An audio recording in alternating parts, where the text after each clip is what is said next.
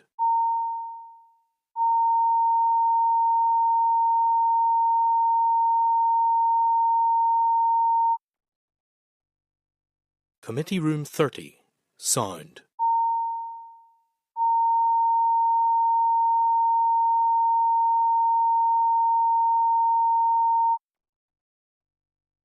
Committee Room 30, Sound.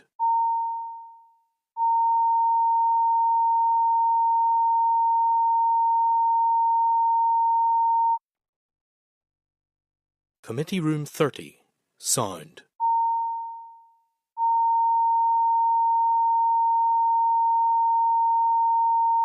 Welcome members, this is the 29th meeting for the Committee for Justice, and we have a new member with us, Danny Baker. Danny, you're very welcome to Justice. Hopefully you'll enjoy it.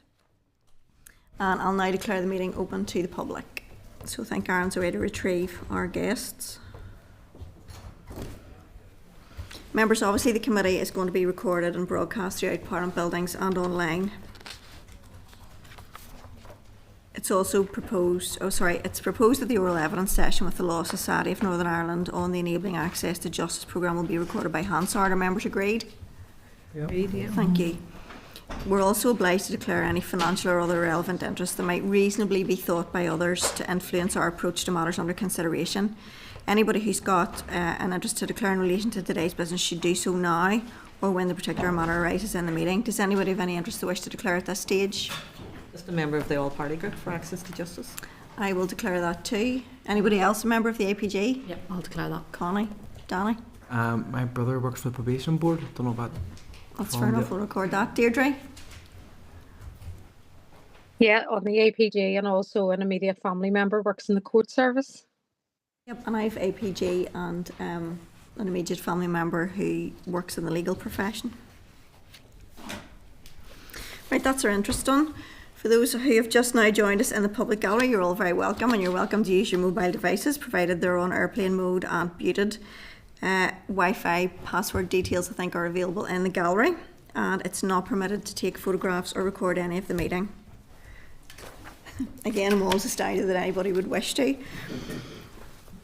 Right, agenda item 1 is apologies. I'm not aware of any. I think we've got a full house, so we're good to go. And as you can see, members, we have Doug Beattie, Justin McNulty and the Deputy Chairperson Deirdre Hargey via Zoom. Agenda item 2 is the draft minutes. So those are the draft minutes of the meeting held last week, which was Thursday the 6th of February, and they're pages 5 to 14 of your pack. Are members content that those are a true and accurate reflection of that meeting? Content, yeah.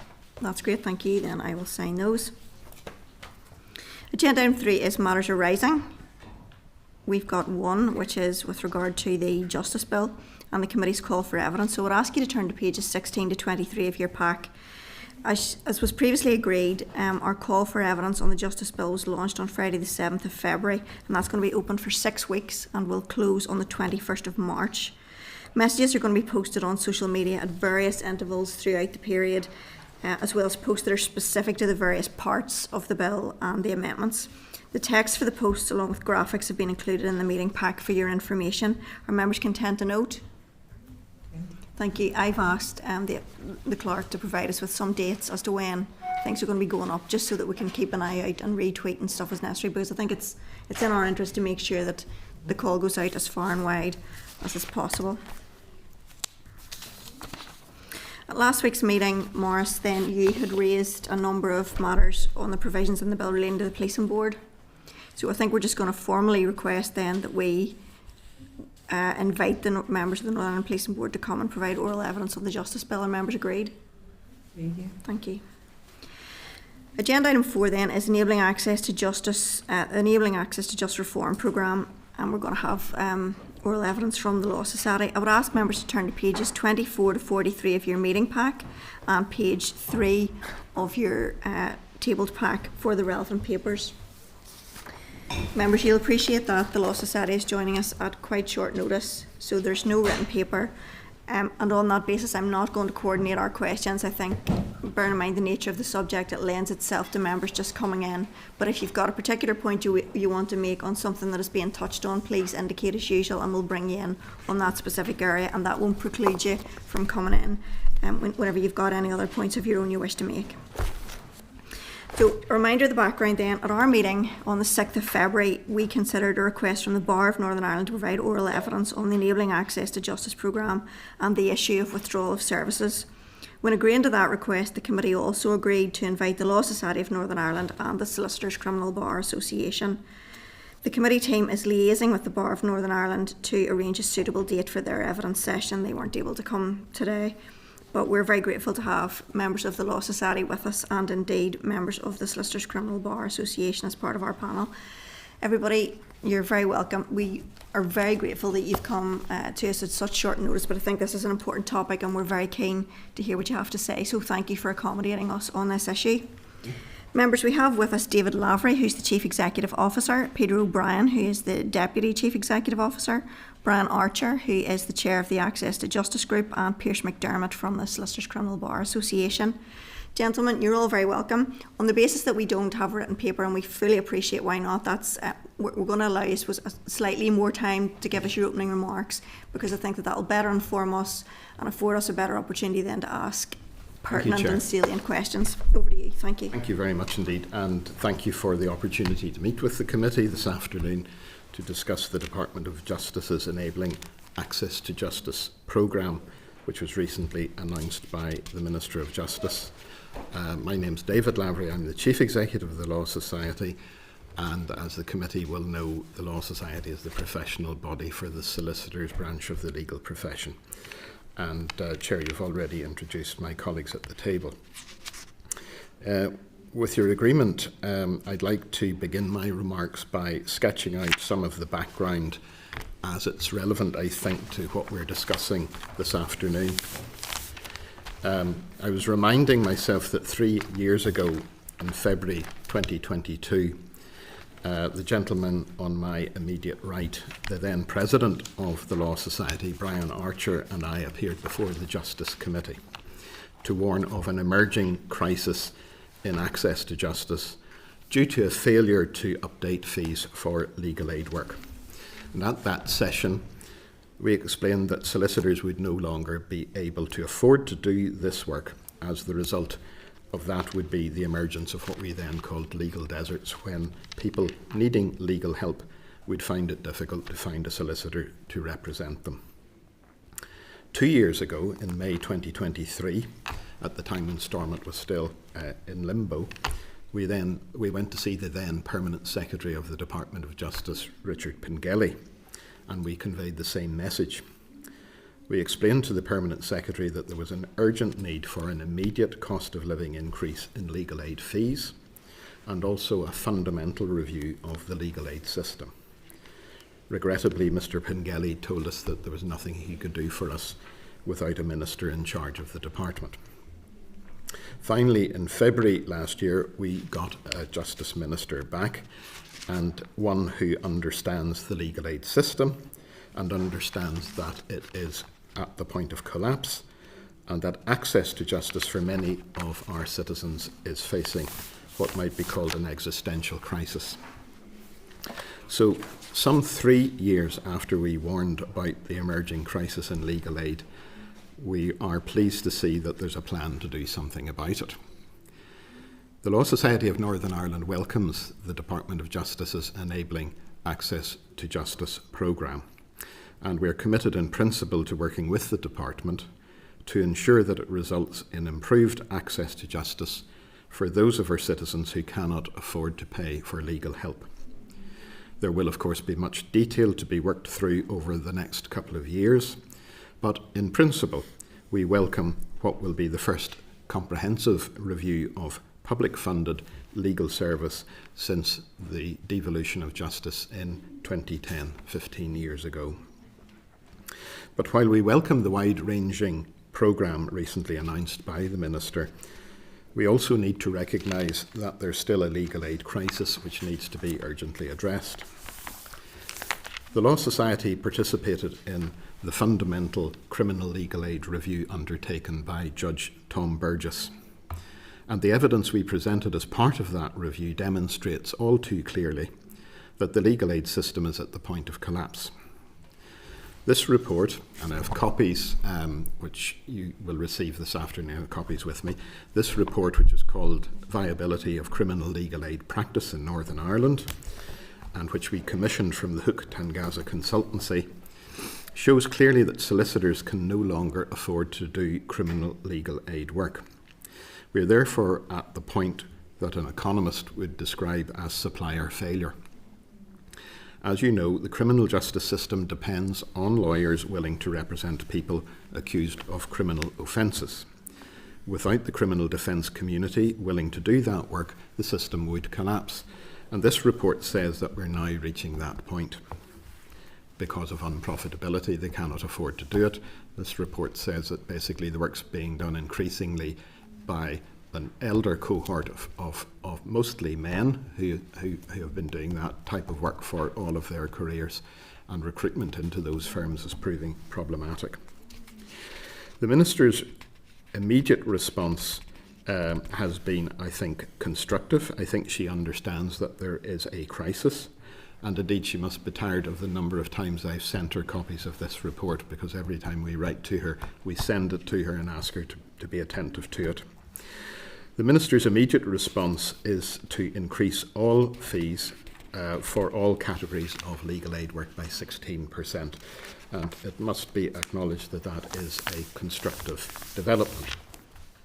Unfortunately, when you read the small print of the Department's consultation, you find that the new fees would only apply to cases granted legal aid from May onwards. And that would mean that cases currently in the system, and there are literally thousands of them, would not be paid the new rates. They would only be paid at the current rates. And that would be too little, too late. We hope to persuade the Minister that the new fees must apply to cases that are already in the system. And we understand that the Minister is open to reviewing this, and we very much welcome her willingness to do so.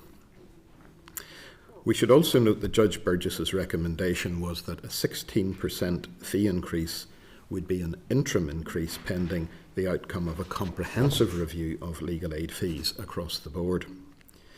We understand that consideration of this within the Department is now at an advanced stage, and that an announcement is expected soon. If this materialises in the form of an independently chaired review, it will help to underpin our confidence in the review process. We also need to recognise that both the civil and family legal aid systems are also in difficulty. Failure to keep fees up to date has resulted in much of that work also becoming uneconomic. And there is an urgent need for a comprehensive review of family legal aid in particular, which must be a priority for the Justice Minister. So, Chair, in conclusion, where we are today could be summarised as follows. Firstly, we welcome the recently announced Enabling Access to Justice programme, and we will work constructively on its implementation wherever we can. Secondly, it's vitally important that the Minister commits to the full implementation of the Burgess Review recommendations, and that means in particular an interim 16% increase in all legal aid fees that apply to cases currently in the system, and also an independently led comprehensive review of all legal aid fees across the board. And thirdly, there is a pressing need for a comprehensive review of family legal aid, which is a sector of legal help which is also reaching a crisis point. Chair, thank you for giving me that amount of time. That concludes my opening remarks, and my colleagues and I would be very pleased to assist the committee this afternoon in its deliberations. But that's great. Thank you very much for that. That's very helpful. Do any of the rest of you have anything you wish to add? At this stage, thank you. That's perfect. Thank you. It's very uncharacteristic, I should say. I've never known them not to have something to add. Everybody's very quiet. Yes.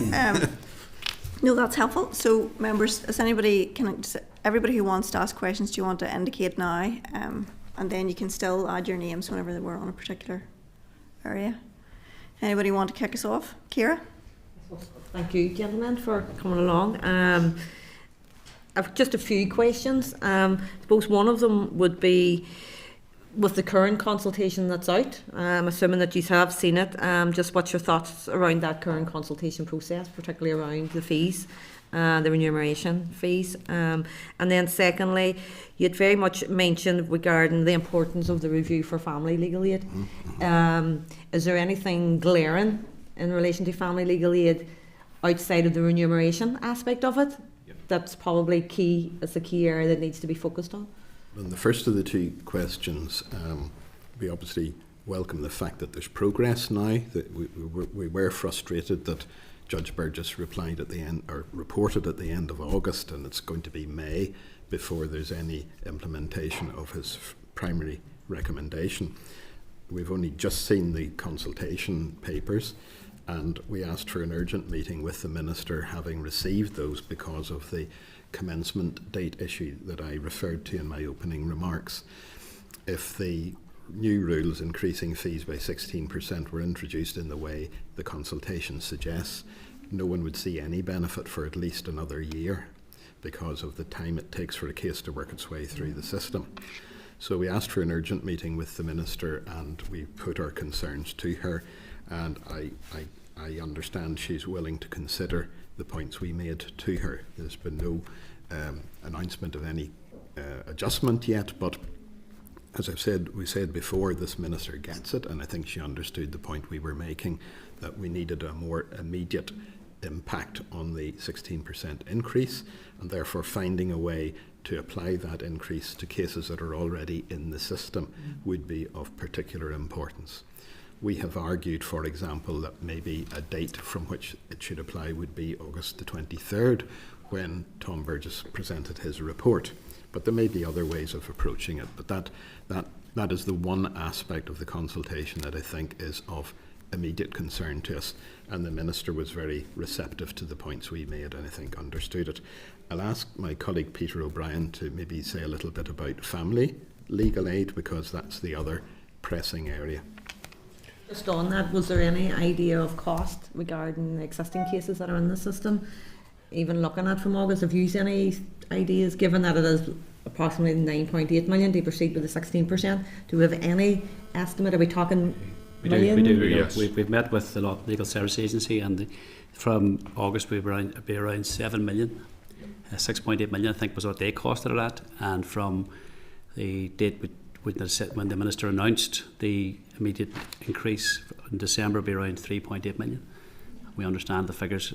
There are obviously bits and pieces to be worked through in relation to that.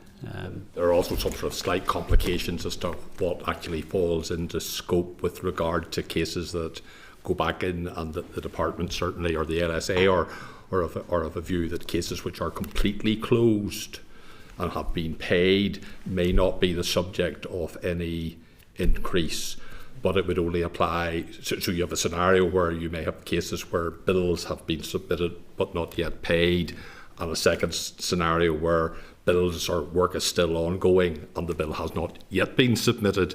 And so it's not entirely straightforward, but those figures I think were the maximum figures that the department have indicated to us would be the cost of those two options. I think it was 3.5 and 6.8 or something I think was.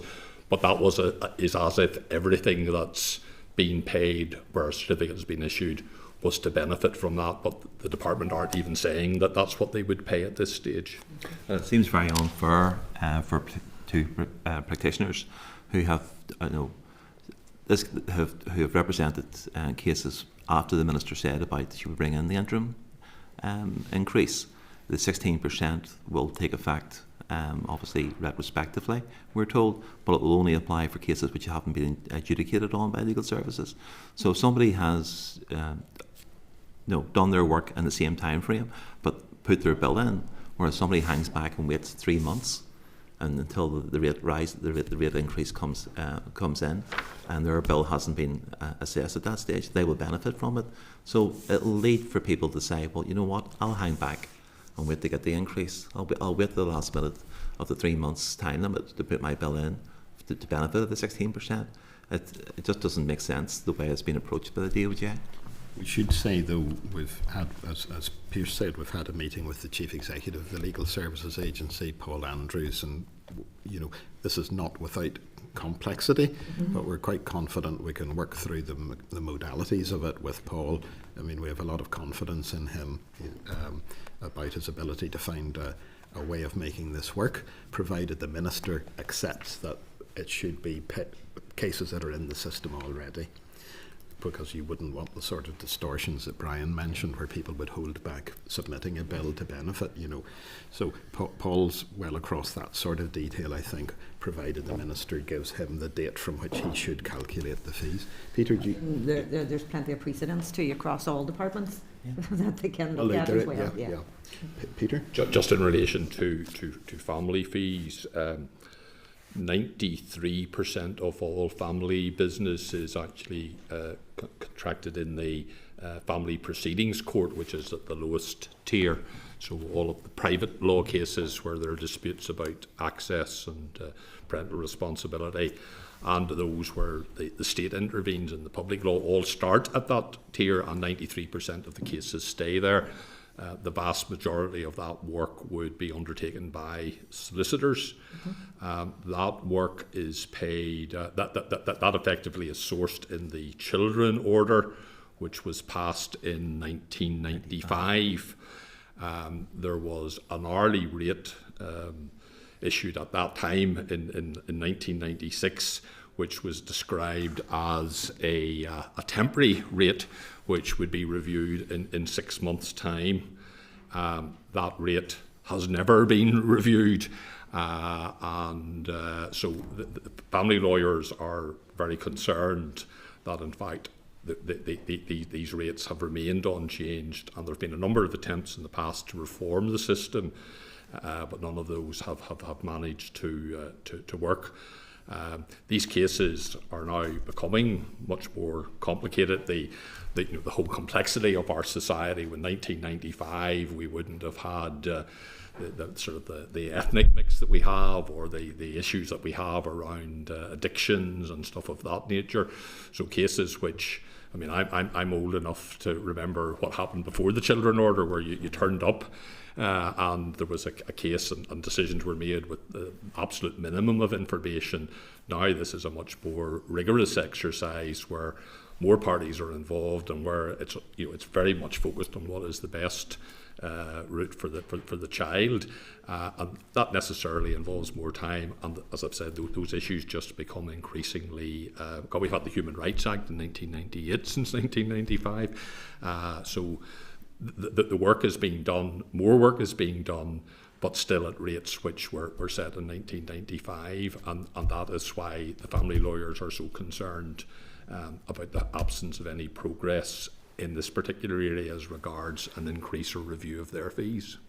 And you can see consistently, criminal, civil and family, the consistent problem is the failure to keep the fees under review. The old system was designed to allow regular upgrading of fees and refreshing of fees, and the failure to do that has brought us to this point. It is just a fact, and hopefully now a reset is possible through the sort of reforms that are being announced. Sorry, Pierce. Yes, just before we leave, your question, you're asking us our views on the reform package in general and the 16% in particular, and the short answer is it's not enough. It's not even close to being enough. It doesn't scratch the surface. In the Burgess report itself, the judge identified the fact that since 2016, fees have actually gone down by 61% when you take into account all the different cuts.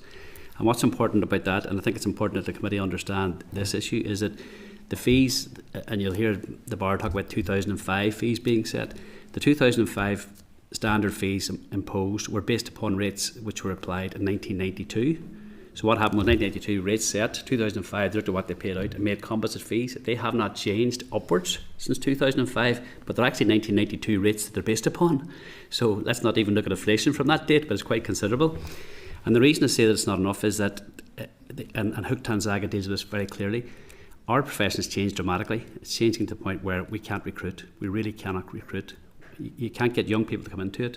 For instance, the Institute of Professional Legal Studies, which is where apprentices are, over 80% of those attending are non-legal aid firms. So there's less than 20% of apprentices doing legal aid work. So where's the future?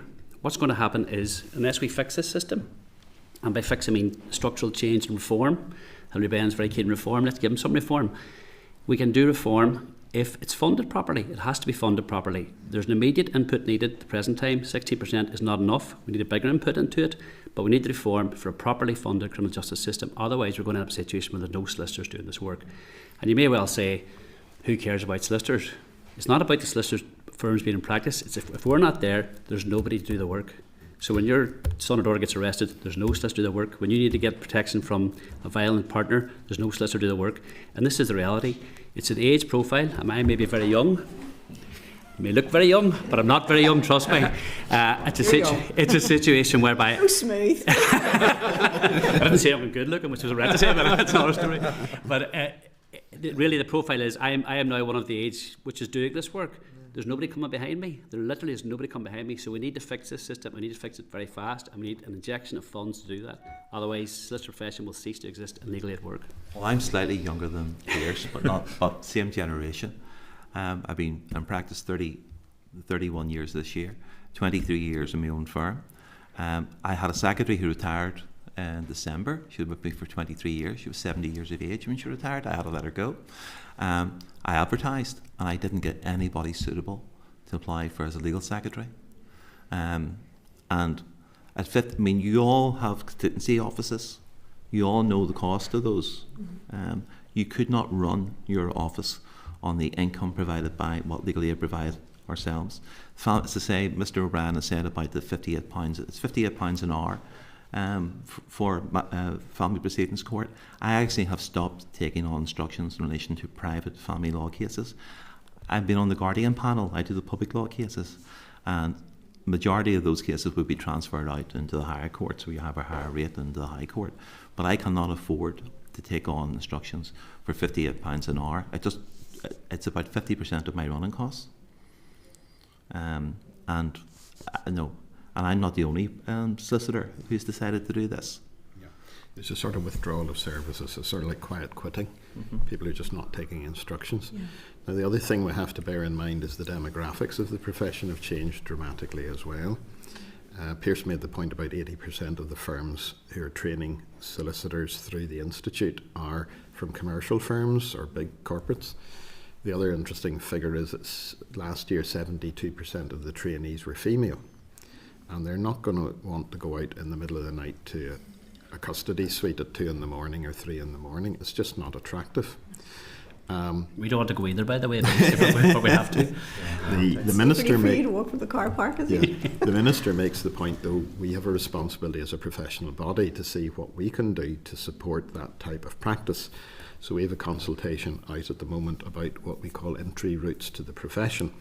And one of the proposals is that we're looking at reintroducing an apprenticeship way of qualifying as a solicitor. We think that might be a way of getting some people to go into firms such as Pierce and Brian have, where they would earn and qualify and learn at the same time. Ulster University have just introduced an apprenticeship law degree, which is very innovative. So somebody can go and work in a firm for 4 years and qualify as a solicitor, rather than having to put up £10,500 for the fees for the Institute. So we're thinking, could we bolt on an apprenticeship module that would get you then fully qualified? At the minute, the Ulster University programme gives you a law degree, but not a professional qualification. We're trying to encourage them and maybe Queen's to look at bolting on an apprenticeship to qualify as a solicitor as well. That might help to some degree, but it won't change the demographic realities that a lot of people, my colleague tells me, all these young women training have watched Suits, the TV show, and that's in their head what they think law is, and the reality is quite different. They're destined for disappointment. They certainly are. Yeah. Just before of a list of questions, but just on that particular point with regard to the Institute, could you maybe, because I think it's important because this is being hand-sorted, could you maybe speak to us about the impact that it's had on being able to take in apprentices, this business about having to pay them to go to the Institute? Yeah. Well, we, for many years, the Law Society were of the view that The year spent at the institute was spent as a university student, and therefore the firms that were putting trainees through the institute did not have to pay them. It was a matter of discretion for the firm whether they would pay them or not. We advised the firms, it's a 2-year training programme, 1 year in an office, 1 year at the institute. We said you have to pay them when you're in your office, but at the institute it's a matter of discretion. HMRC arrived on the scene in 2023 and said they took a different view of this, and they regarded it as a form of apprenticeship that required payment of the national minimum wage to the trainees. And I think that's the point you're making, Chair. That caused a lot of problems because firms, generally speaking, I would say it's right to say larger firms paid trainees at the institute as part of their attempt to recruit the ablest students.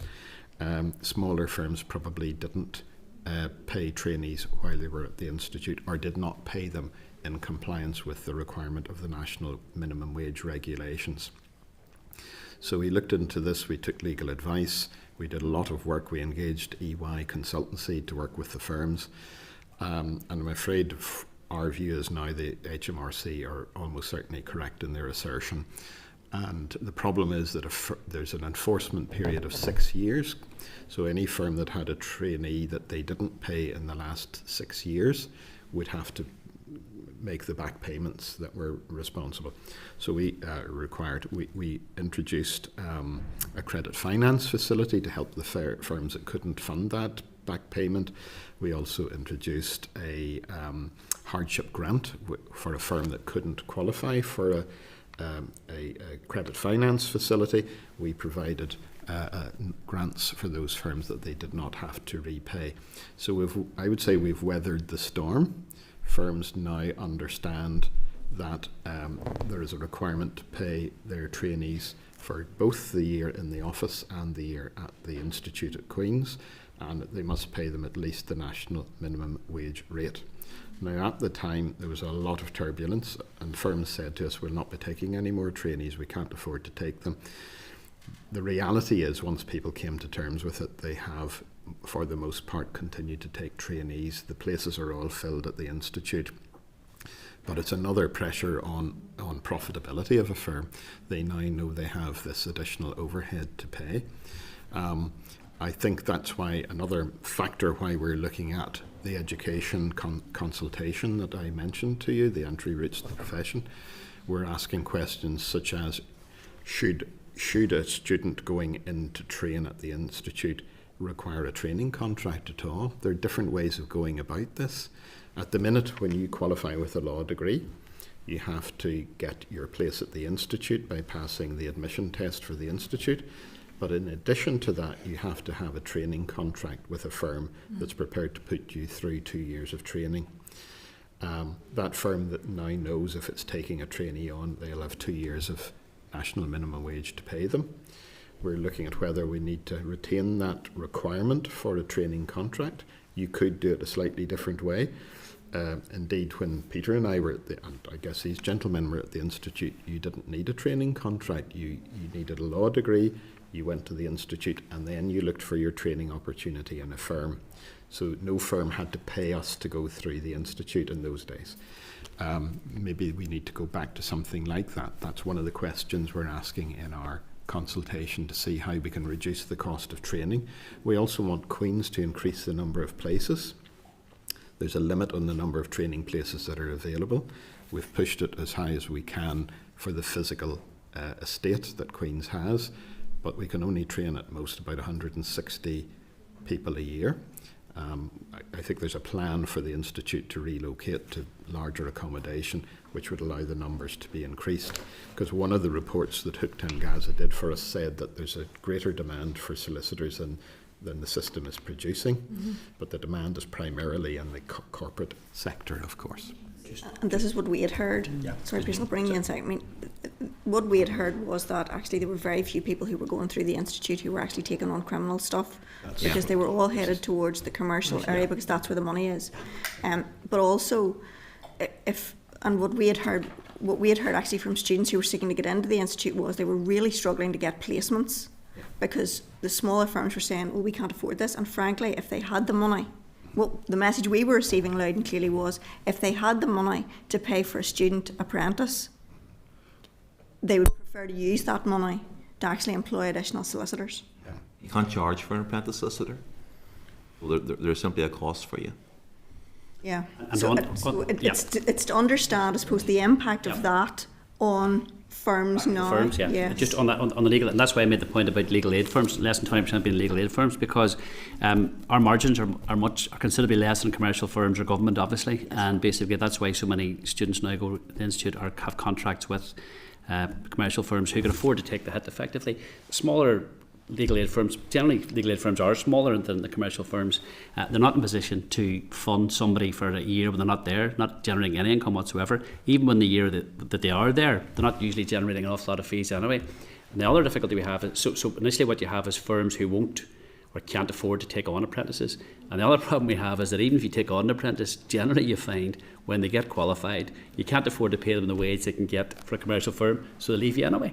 So you spend 2 years paying somebody, they qualify, and then they move on to somebody else. Now, there's ways around that, and there's things we're putting in place for that, but generally, and nearly all the firms that I know that operate in the Belfast area, certainly there are no apprentices coming through in legal aid firms, because they can't afford to take them on. Simple as that. And I'm not contradicting what Pierce said, but that's why we're looking at a new type of apprenticeship, because there's just nobody turning up to train in those firms. And clearly the recruitment thing is an issue, and that's what we're hearing. What we hadn't heard, actually, Brian, was useful from you too, was to actually hear it's beyond solicitors themselves. It also hits secretarial staff. Secretarial support and so on. staff. So that's actually really useful to know. Apologies, folks, I usually go at the end, but there were just a couple of bits there that I wanted to bring in. So I've got a list here. I've got Morris, then Doug, then Stephen, then Connie. Morris.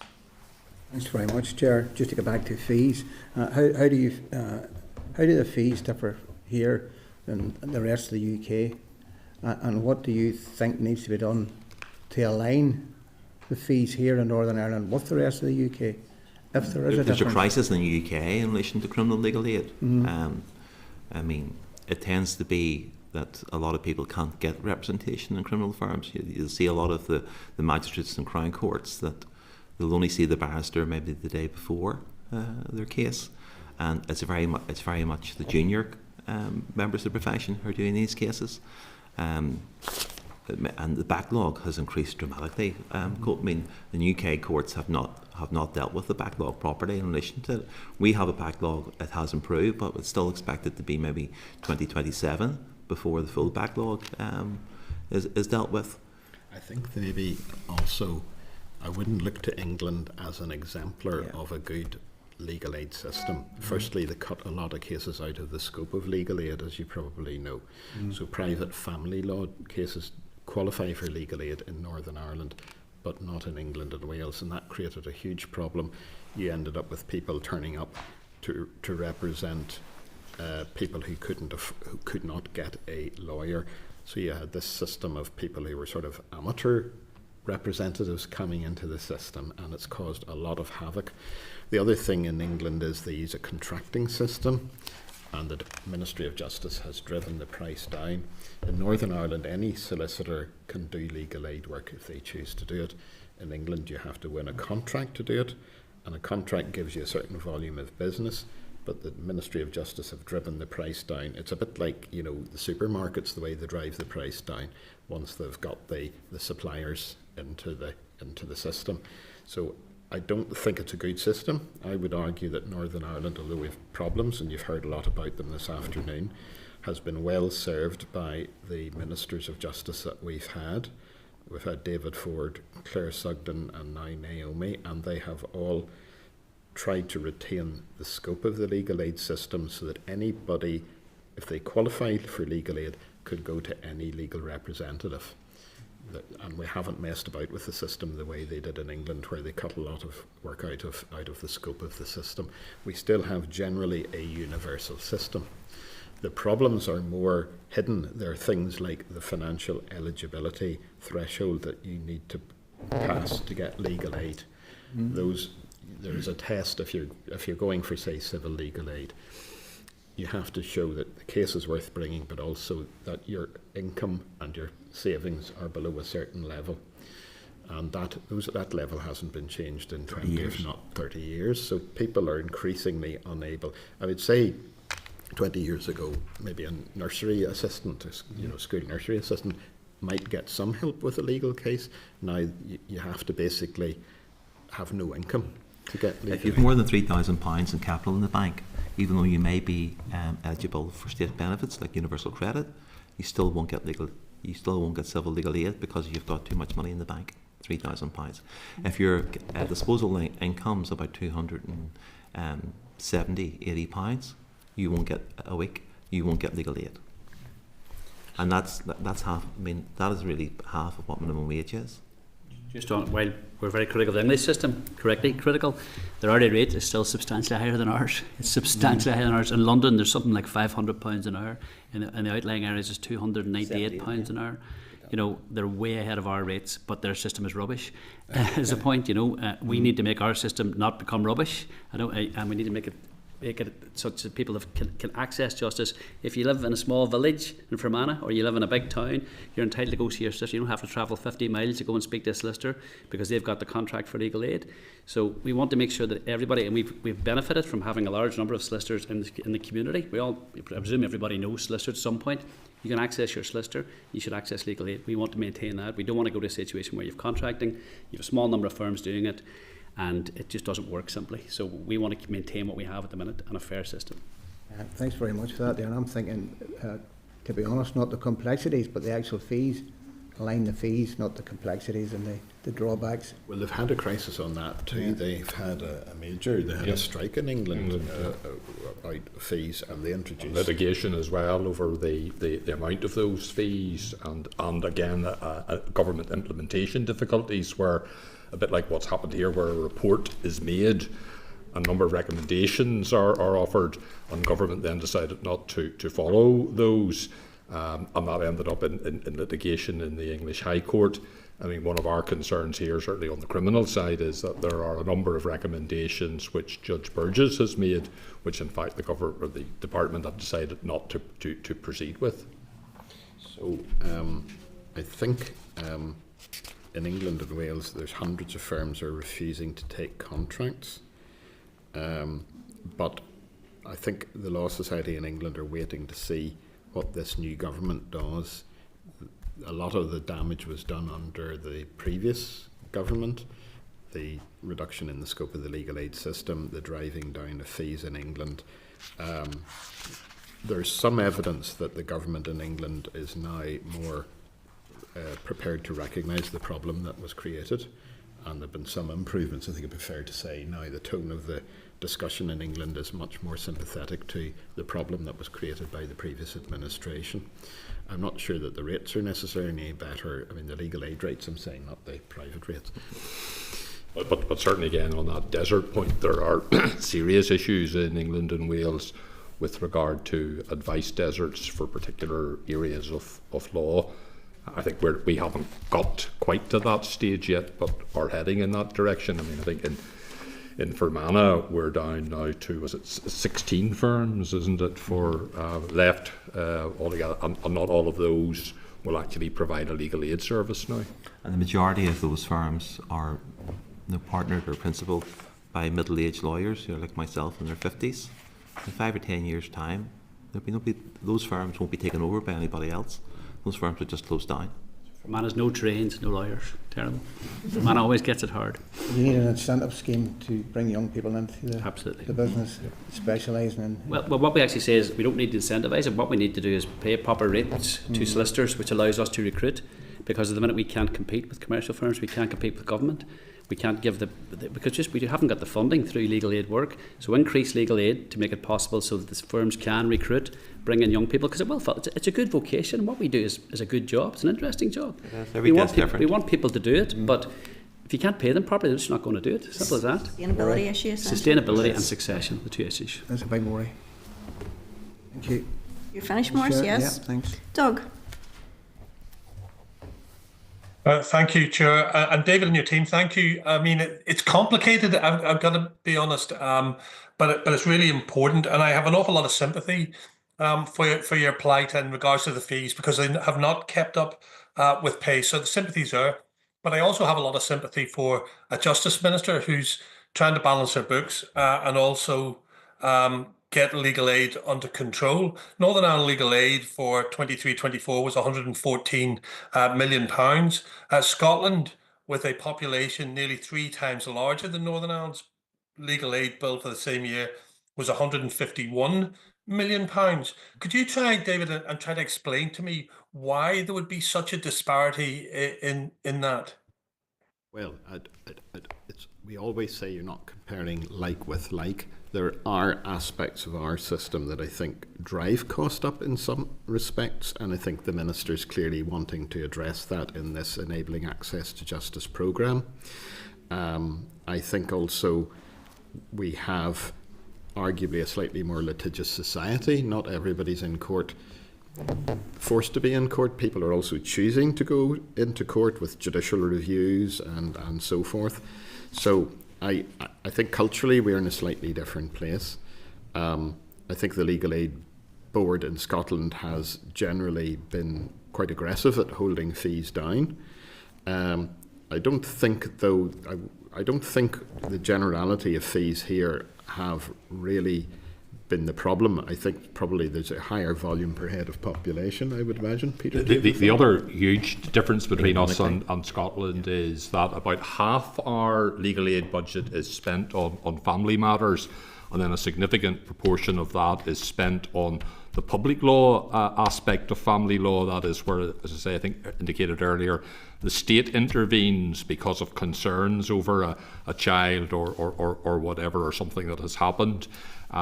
The Scottish system is entirely different from ours, and to the best of my knowledge, that is not funded through their legal aid system, where it's through social services. So when we do say we are definitely not on the family public law side comparing like with like, and it is a significant proportion of our own legal aid budget.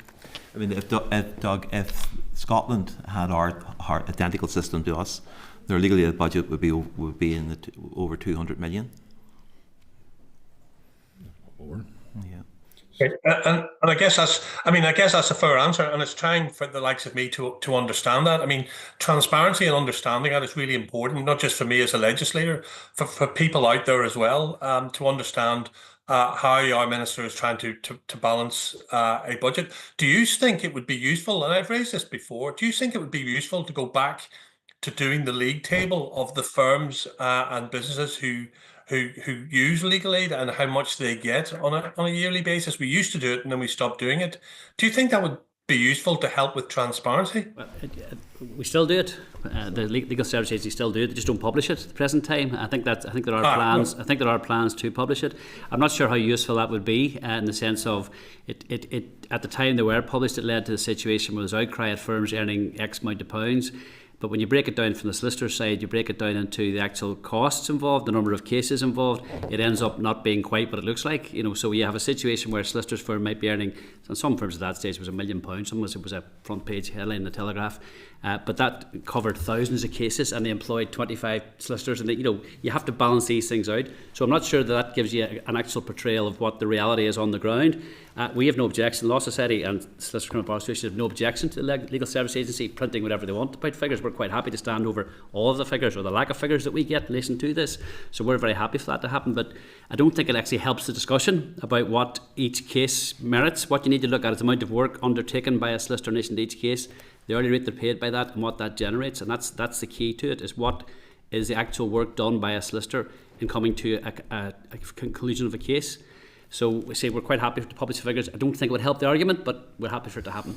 And in fact, I think we would be happy at the moment. In the past, that has always been on the basis of the top 100.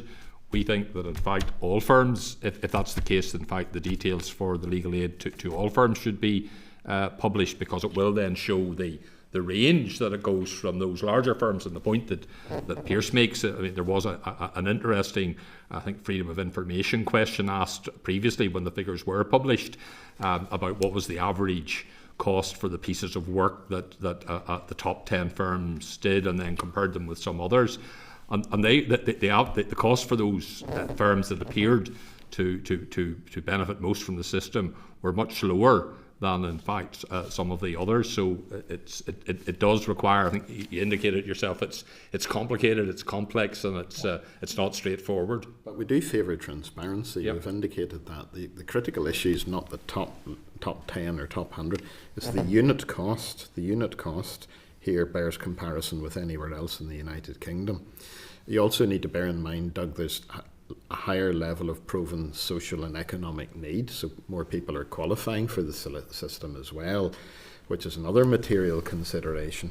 But we're fully in favour of transparency and openness, because at the end of the day it's about access to justice and it's public funding. And although Doug expresses understandable sympathy for a minister who has to balance the demands of policing, prisons, probation and everything else, the simple fact is, once someone is granted legal aid and the bill is submitted for payment, it has to be paid. And the department had got into a habit of not paying the bills for months. So that was the subject of litigation which the Bar and the Law Society brought against the department.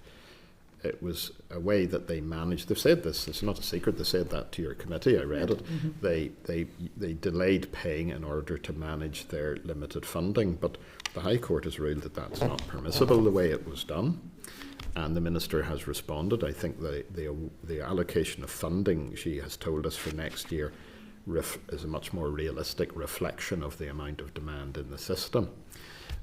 What she's trying to do, I think, with the enabling access to justice system is to redistribute the money that's in the system. I think there will be areas where funding will be reduced and other areas funding may be increased. She's also looking at alternatives such as specialist providers in areas like welfare, housing, and so forth. So yeah.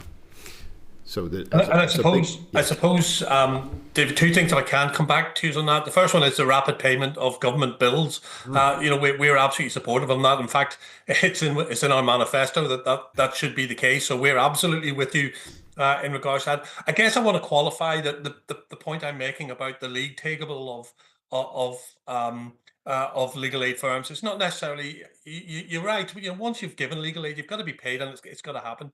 But it's understanding more about where it's going and where it's being directed to. How much of it is going to the family courts? How much of it's going to legacy investigations? How much is going to the here and now or future trends? That's more the sign of trying to understand that and where people need to understand it. And I think that helps with scrutiny. And can I just ask one last question, if I can, please? Just of you all. Mm-hmm. I asked this question before. There's industrial action ongoing now. Do you believe there should still be a minimum standard of service that's provided in the same way nurses who are on strike, for example, still provided a minimum standard of service? What's your thoughts on that? I heard you make the point to the Bar, because they're the ones who've withdrawn their services. We have not, and they're not intending to at this time. I think it's a very interesting point, Doug. I think the closest we've got to it are some what are called derogations, where I understand the Bar are in discussion about providing representation in cases that are urgently required or where there's some other extenuating factor. But I suppose the difference is this is not a public service. It's to which a minimum, a minimum service agreement could be imposed. These are private practitioners, and I think conceptually it's slightly more difficult to think in those terms. So I guess we would not be. I think we would have to be agnostic on it, to be perfectly honest. The main thing to bear in mind is we have not withdrawn our services. We have engaged with the department, and at the moment I think our minister is being responsive to what the concerns we've brought to her. Things like we discussed earlier about the commencement date for the 16% and things if I could come in, David, also just on that, Doug, two things about that. The solicitors haven't withdrawn their services. Firstly, because we can't afford to withdraw our services, and secondly, because we do provide a frontline service. We do provide. Going to police stations is a frontline service. People often forget that legal aid is part of the welfare state. You've got benefits, you've got health, you've got education, and then you've got legal aid. It's a right. And we provide frontline service by going to the police station every day of the week and every night of the week. And we are prepared to continue that level of service because it's important for our clients. It's important that they have access to justice. It's important that they're represented and are given proper advice. And we recognise that, and we will always provide that level of service. And it's very important that we do that. And that is why, at the present time, we haven't withdrawn our services. Fair enough. Okay, Doug. Thank you. Here you wanted to come in and point. Just one point, and I don't want the answer now because maybe you could come back on it, but in relation to particularly the 50% of family cases, family matters, and then you mentioned about the system change that's required. It'd be really, really interesting just to find out what's your thoughts on system change, and particularly because obviously it's an interagency approach, whether it's social workers, PSNI in cases. So is there any improvements in the system that could improve the investment the Jews must make within these cases? Because what I'm hearing is it's quite difficult, and it's nearly left to the front line solicitors because of delays, whether it's reports through social workers, where it's delays through PSNI and stuff. So not for now, but it would just be really interesting just to find out regarding system change. And I know there is going to be a review, but that would be really interesting to get more information on. So if he's have it, thank you. Doug, could I just, Doug, you had referenced a breakdown of how much of legal aid money goes to each kind of aspect of the law there. Do you want us as a committee to write to the legal services Northern Ireland to actually try and get something around that breakdown? Would that help you? They already published that. They do publish it, yeah. Well, there we are. Well, then we can access Only that. recently, I mean, they published a lot of information to assist the Burgess review. And so there is a fairly 50-page document, if you're interested, which looks through all sorts. You maybe want the slimline version of it, yes. But there is. Do no harm to write to the LSA, Paul Andrews, and ask him for that breakdown. Certainly, they could give them but the information is there. Yeah, Doug, would you happy with that? Yeah, I think that'd be really useful, Chair, and thank you to the team there for being amenable to that. No, that's great. Members content that we do that? Yeah. Okay, here's my list at this stage so that everybody knows the running order. I've got Stephen, then I have Connie, then I have Deirdre, and then I have Justin. Okay? Stephen. Thank you, Chair. Thanks, folks, for the presentation. It's certainly very interesting. Just to touch upon some of the issues, the recruitment issue. Are the recruitment challenges that we have here, do you feel they are unique to Northern Ireland? And if not, where is the closest comparison? And what lessons could be learned, from other jurisdictions? I think what criminal legal aid practice in particular requires is increasingly unattractive to, is it Generation Z or Z? Yeah. Because in Scotland they had the same problem. The Scottish government gave, I think it was about 9 million to the Law Society of Scotland to pay for training opportunities in criminal legal aid firms for the same reason they couldn't get trainees, and it didn't really make the difference. Right. So that was one way. So that's why we think the apprenticeship option is maybe a better one. Yeah, no, that's interesting, and I suppose it ties into the next point. Is there anything else beyond? It's not then just purely down to finance. That will swing this round in your favour to make it more attractive and get people more into the profession. I suppose that's where they. Well, it is rewarding work. You do have to get out of your bed in the middle of the night to go to a custody suite. That's a reality. And Brian touched on the fact that a trainee, you can't charge for a trainee. So you can't send a trainee to the police station. If they could adjust it slightly, some of that out of hours work could maybe be allocated differently. But the work is inherently interesting. It's just we're seeing a shift in who wants to be a lawyer, and it's the same throughout Ireland and Britain. It's becoming a different demographic type of profession. I'm not suggesting women do not have an interest in criminal legal aid, but the reality of practicing criminal legal aid is quite challenging, and a lot of wear and tear, and maybe it's not compatible with some quality of life issues, I guess. I mean, you'll have a situation where students, when I qualified, we spent 4 years at university and 2 years at the institute. The degrees now are 3 years and 2 years at the institute. But the thing that changed, I had the grant system.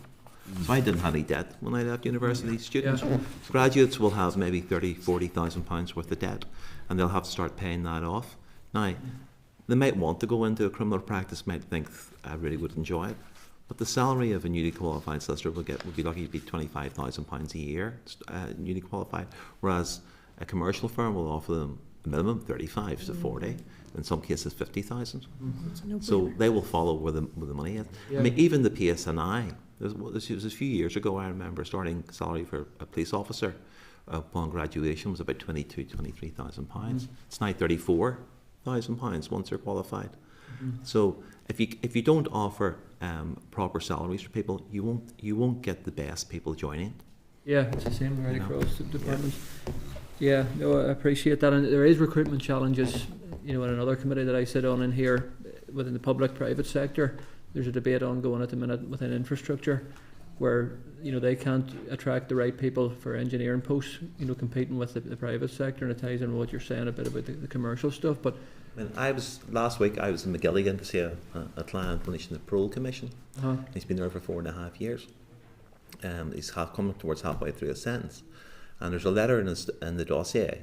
It was from the head of psychological services within the prison service, and to basically advise the Parole Commission that this person needed one-to-one psychological counselling, going back. And that should have been done within the last 18 months of a sentence. It hasn't been done because they weren't able to fill the post.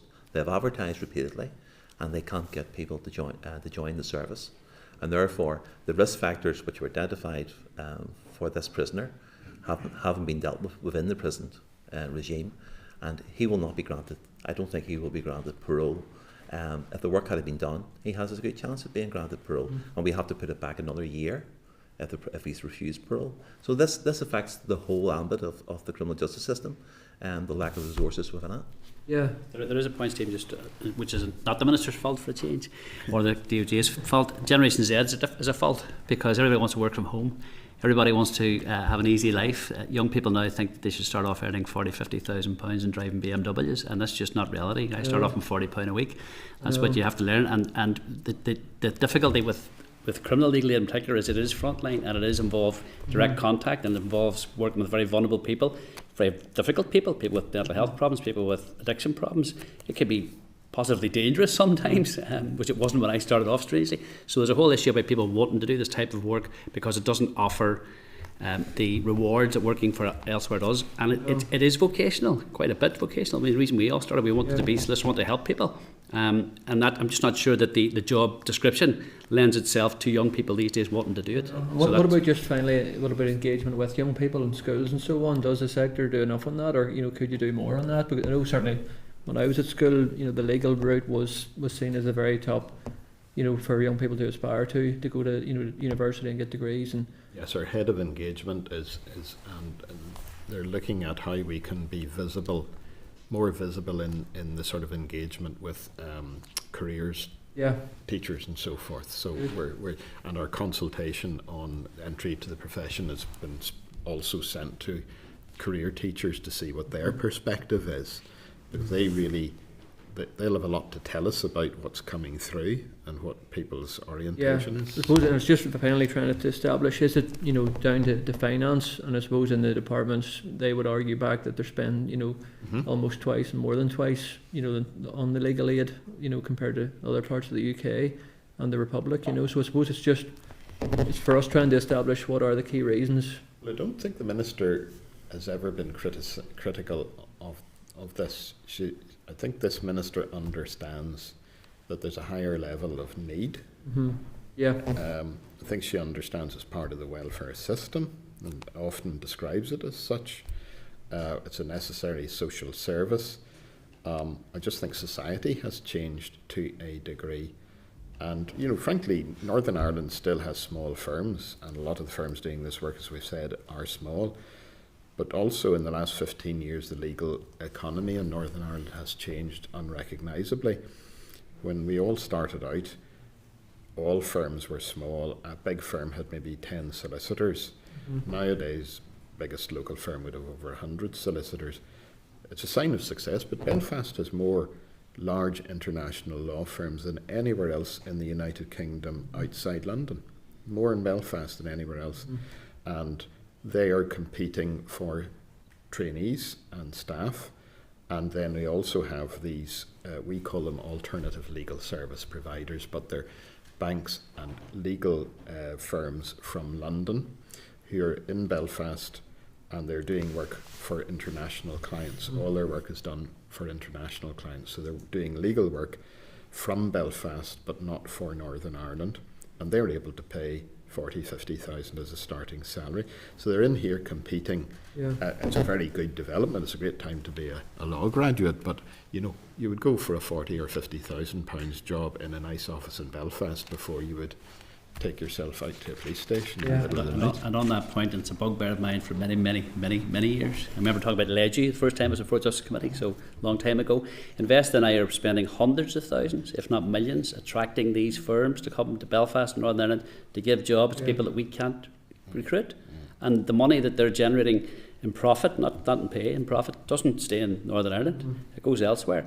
They're charging London commercial rates for people working in Belfast. The system is not fair at the present time. It's not a fair. It's a very competitive environment. The head of the legal in one of the biggest firms that we're talking about said they're here for 3 reasons: very well educated talent pool of young graduates who have a good work ethic and don't expect a London salary. And she said they can hire 3 for the cost of an equivalent person in London.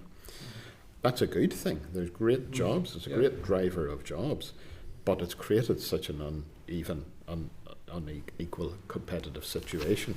The answer to that is not to stop them being here. They're a reality, and if anything, they're growing. The answer to that is to go to Invest NI, for us to go to Invest NI and the Department for the Economy, and say you need to help fund apprenticeships for that part of the legal sector. Has that been done? Well, we're in discussion, as I said. At the minute, we've just published the consultation before Christmas, and would welcome a chance to talk to you about it if you're interested.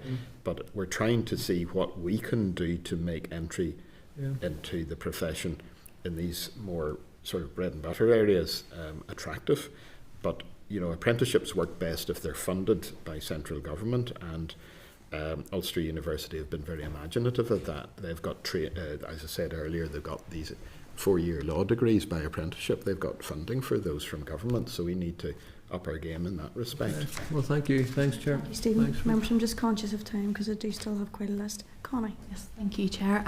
Thank you, gentlemen, for coming in. I really appreciate it. And I really appreciate how you've framed a lot of what you're saying around access to justice as that it is a support system, and it is for people who, some people who've been victims of horrendous crimes. You need access to justice, and I think that's been really positive. And I was really interested around, you said the main issues were sustainability and succession, which is a huge part of these reforms. And I think just reflecting on people I know of my generation especially, and I think just I wanted to touch on some of the comments like watching Suits and maybe being disappointed and young people want to work from home, and I understand where you're coming from with that, but I think when it comes to women doing this kind of work, you said especially criminal work for legal aid, it's really, really dominated by men. But yet when we look at the Institute, I think the figure you give out was 72% was women. So obviously there's quite a disparity there. And you touched with Stephen's questions there about the pay and competing with larger corporate firms. Do you think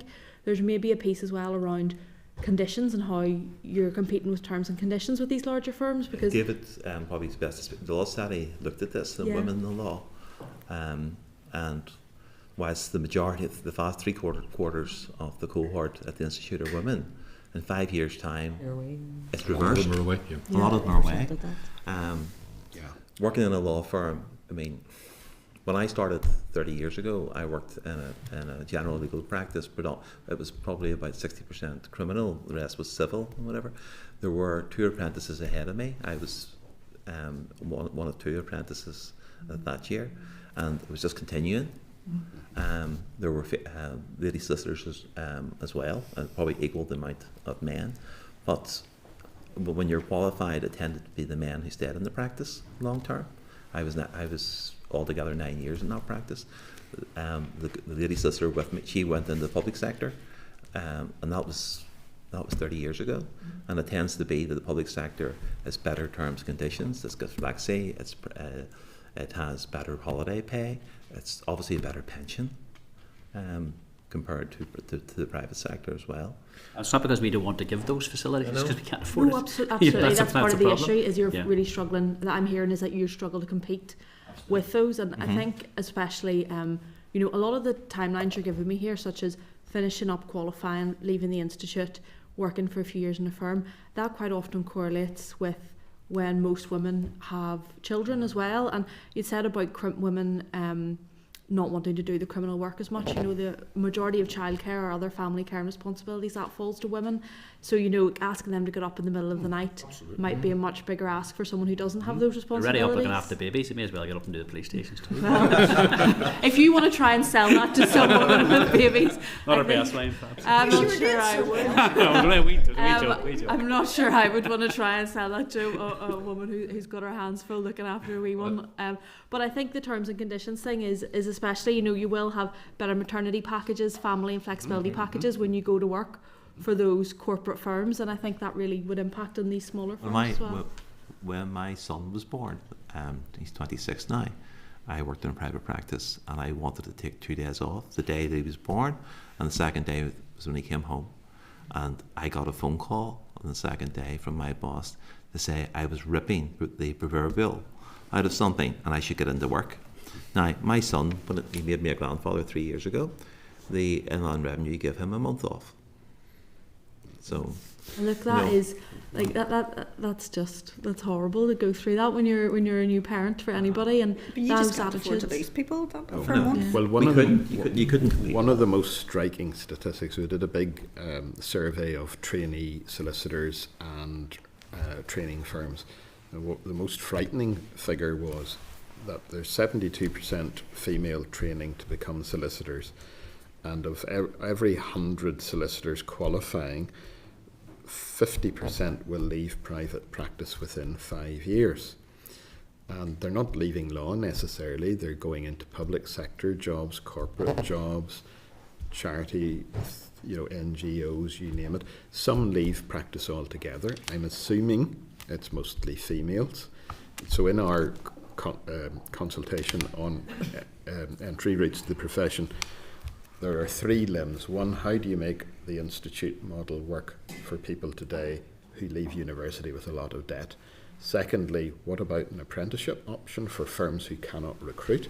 And the third limb of it is what I call a returner program to attract people back into private practice who have left private practice maybe for caring reasons or other reasons. We need to make it much easier to come back into practice, because that's a huge talent pool that we're not really recognising, and we've put one of our past presidents in charge of that returner programme, a woman herself, the woman who happened to say they've all watched Suits and that's distorted their view, so she's got the challenge to bring everybody back. I have one more quick one, Chair, if that's okay. I think just on the institute, is the only route a training contract with a law firm to fund that, or can you do the exam and fund that privately at the minute? You can fund it privately. And are there student loans available for that?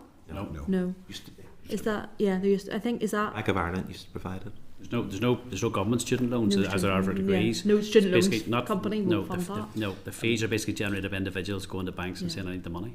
Or bank of mum and dad. Which is a lot higher. It also leads to and you've highlighted something which is very important, I think, is that we're leading to a situation whereby those who can afford to get the education. That's what I was trying to come to. So we're losing what would be seen as those who come from lesser well-off backgrounds, and who so effectively we're losing a whole lot of people, but we're losing people from less well-off backgrounds because they can't afford to pay £10,500 fees, and they can't get a loan for it, and even if they got a loan they couldn't afford to pay it back because they can't get a job which generates it. So it's a really is a very, very difficult situation. We did introduce now centenary bursaries. Our centenary of the Law Society was 2022. We introduced centenary bursaries where we pay £10,000 to students who come from a less socioeconomic background that will find it more difficult to avail of training at the institute. There's small numbers of those grants or bursaries, but at least it's a step in the right direction. But it goes back to Brian's point. Students leave university with huge debt. To take on another training course and privately fund it, it's only going to be the bank of mum and dad will pay for that. And what I don't like about the current system is to get into the institute you have to pass the admission test and get a training contract. And the admission test Queen's rank everybody in what they call the Order of Merit.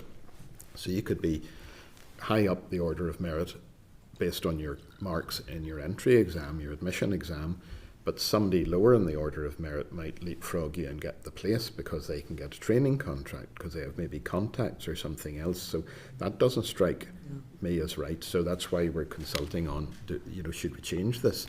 And what it seems from that is that the working class and the working poor are being hit at every aspect in terms of their aspirations to enter the profession, but also their own access to justice, which if the legal aid crisis continues, then access to justice becomes the privilege of the wealthy.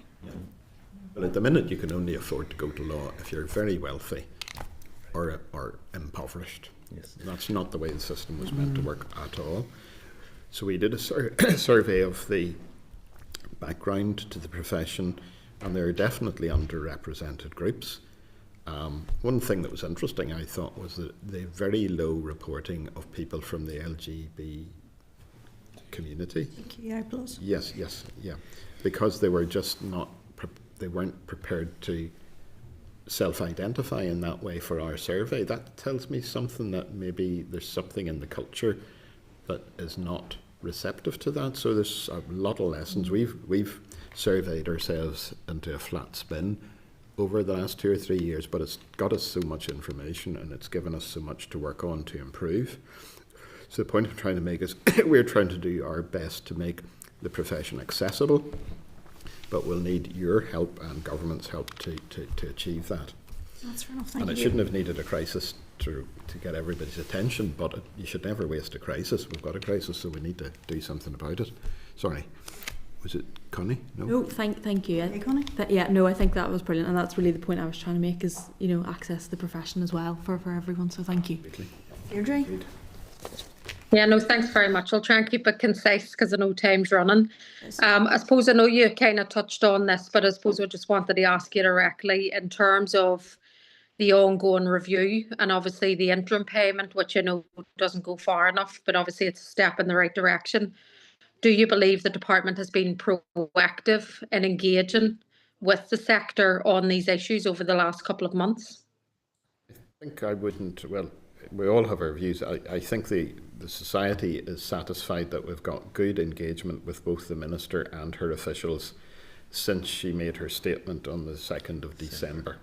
I think there was an unfortunate gap between the end of August, when Tom Burgess reported, and that statement, and it was a bit concerning, and it created a lot of suspicion on the part of the professional bodies.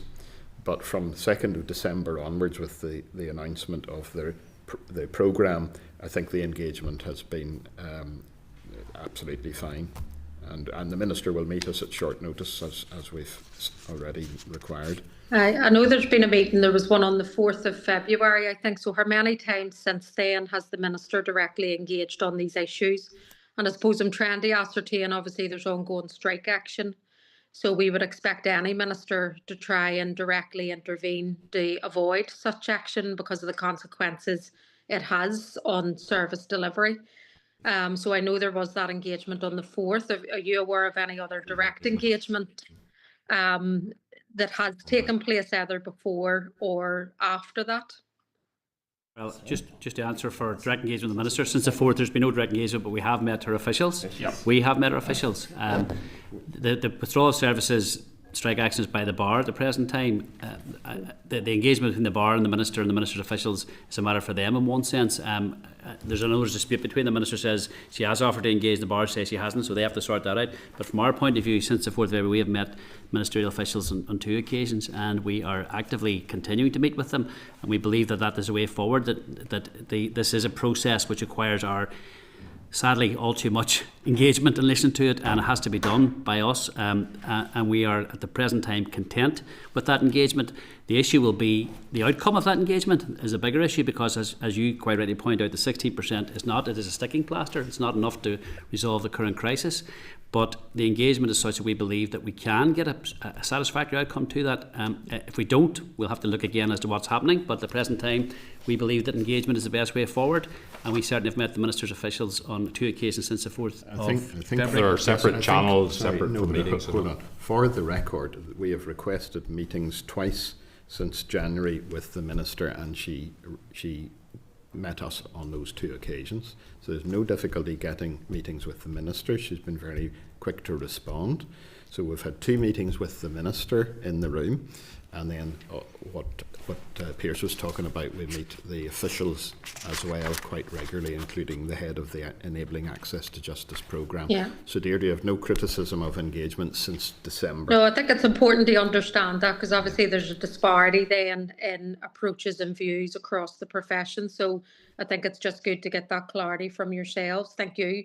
And I suppose to follow on from that, I mean, in those engagements, have you had any indication? I mean, I know the Minister has wrote to the committee, sorry, I'm just checking the date there, on the 3rd of February, and part of that in terms of the interim payment, where their expectation remains that fee changes will be implemented in May. Are you satisfied, or do you know at this point that the budget is available there in May as part of the budget process, or is that dependent on further funding being secured? So has there been any indication from the department officials as to, I suppose, that next staging post? Well, for funding the 16%, we were given to understand that discussions had been progressing with the Department of Finance and that funding would be available.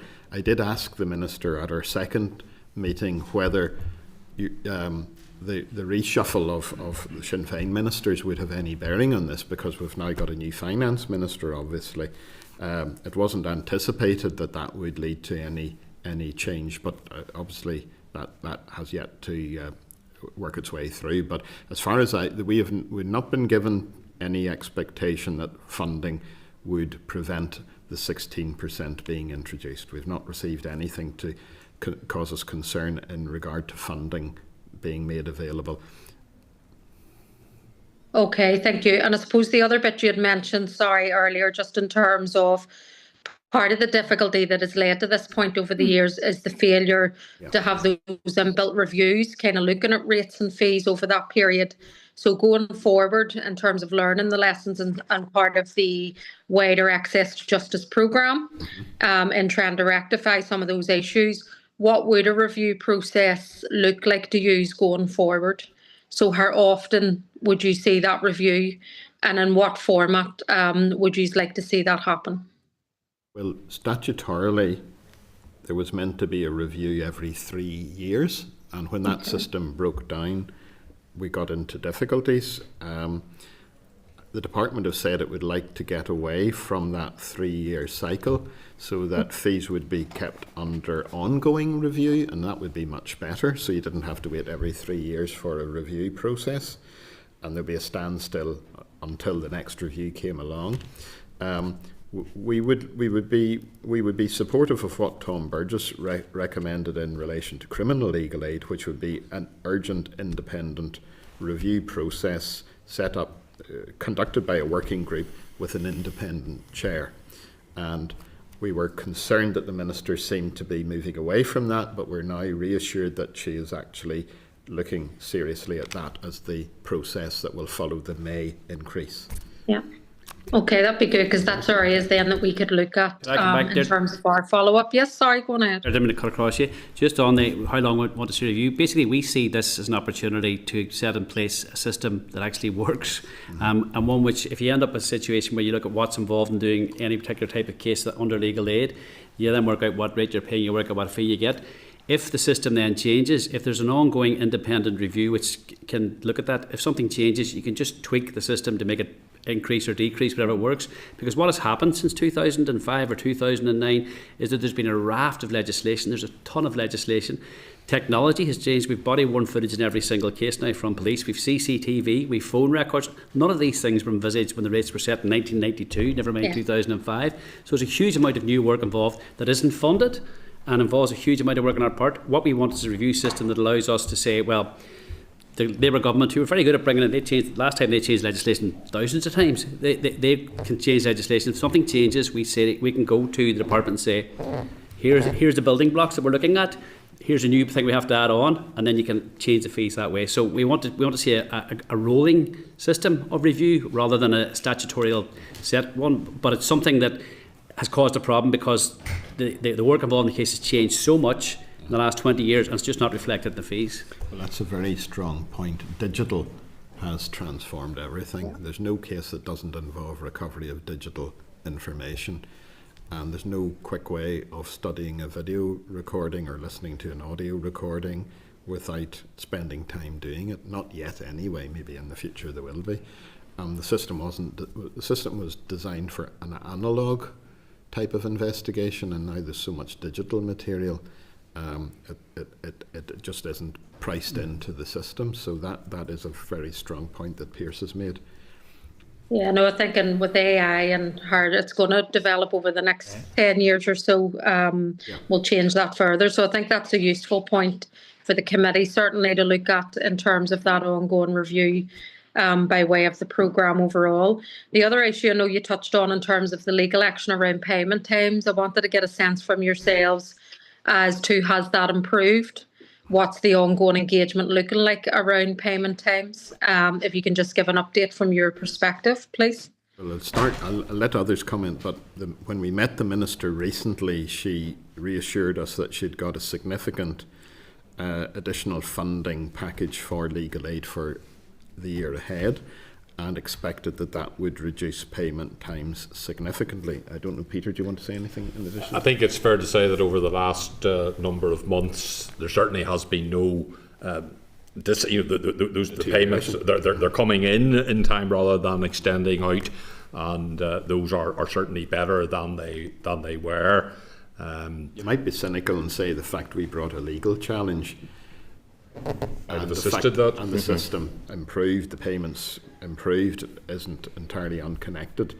But there's no doubt the Minister was very strong on the message that she'd got the highest level of funding. I think it was 120 million for next year, and that we would see the benefit of reducing the delay in payments, because the whole system was designed to be simple to administer for the Legal Services Agency and give our members prompt payment, so you would get cash flow. So start to mess about with that by delaying it for 3 months to manage your ruins our cash flow completely.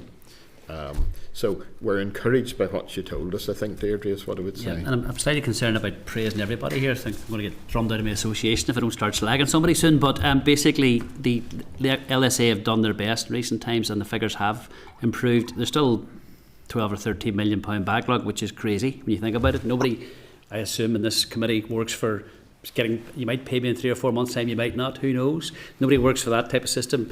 Your plumber certainly doesn't, your car engineer doesn't do it, nobody else does it, but we do it, unfortunately. So that needs to be brought up to date, but there has been an improvement in the last number of months, and I'll give credit where credit's due, and that has improved. So we take that as a positive as well at the present time. I think it's important because it feeds into the area you talked about in terms of the sustainability and succession. You know, it's a vicious cycle. Obviously, the level of rates, consistency of payments, making sure they're on time.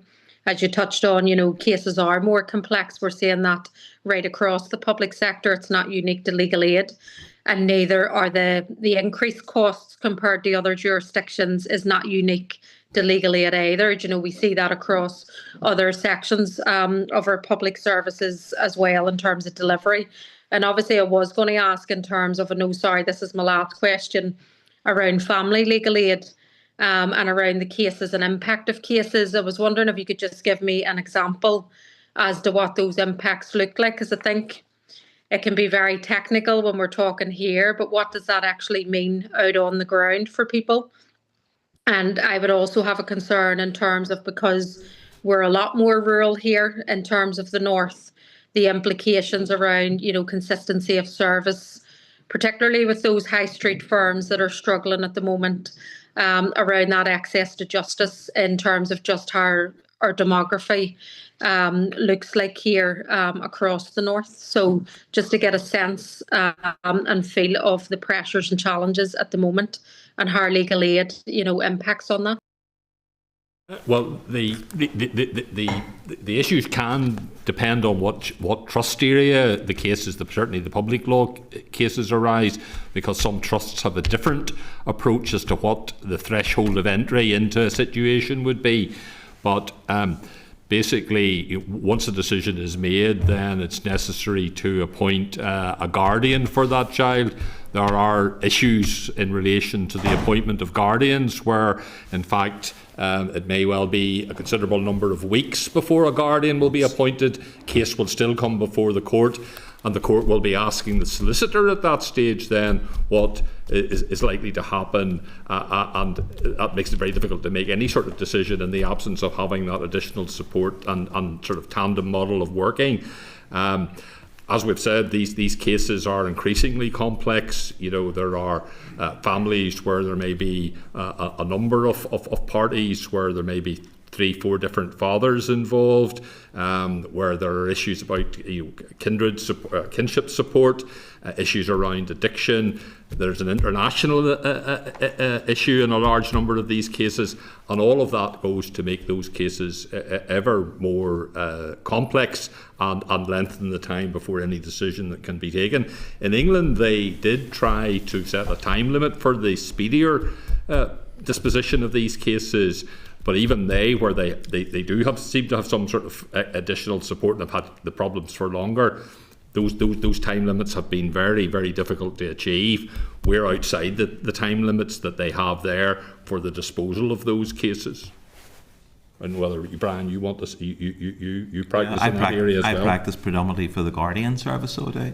I mean, at the moment, the Guardian Service, because of the lack of guardians and just the increased demand of public law cases, there could be 150 cases waiting for an allocation of a guardian. Now, if you have a young child, you obviously can't get instructions from that child. They don't have capacity. So you are limited, and it does delay the case before the court. And a lot of situations, you have to report back to the Guardian Service to advise them the judge wants this case to be expedited, and they're going to have to appoint a guardian, and they do it on an emergency basis. You know, I have a case, it's coming to conclusion next month. It's been running 4 years before the High Court. There's been all sorts of risk assessments carried out on it. The paperwork is phenomenal. There's also a related criminal law cases, about 30 lever arch files of material over those 4 years. And now, the maximum interim payment that I could receive from legal aid under the current system over those 4 years was £1,500. And it doesn't, I mean, the amount of man hours person hours that have went into that work, it's hundreds of hours over that period of time. The other side of that, of course, is the uncertainty for the child as well. Yeah. There's 4 years without a decision having been made about what's actually going to happen to that child. The Department of Justice ran a pilot on speeding up that type of case, and consistently the message from the children was they wanted certainty. They just wanted to know what their life was going to look like. And the pilot showed you could speed the cases up, but it's entirely dependent on those resources being there, and as Brian says, they're not there. So we need to speed up our justice system and the delivery of justice, and we can't let complexity impede justice. You know, we have to be proportionate in our approach to this. I just have some understanding about payment. So Brian, you're saying there that's a case that's been running for 4 years, 30 lever arch files, hours of work. Yes. You mentioned interim payments. There's an interim payment scheme, one off. So how frequently are you paid, and to what extent, or is the bulk of this at the end? What happens? No, the bulk. No, I'll get.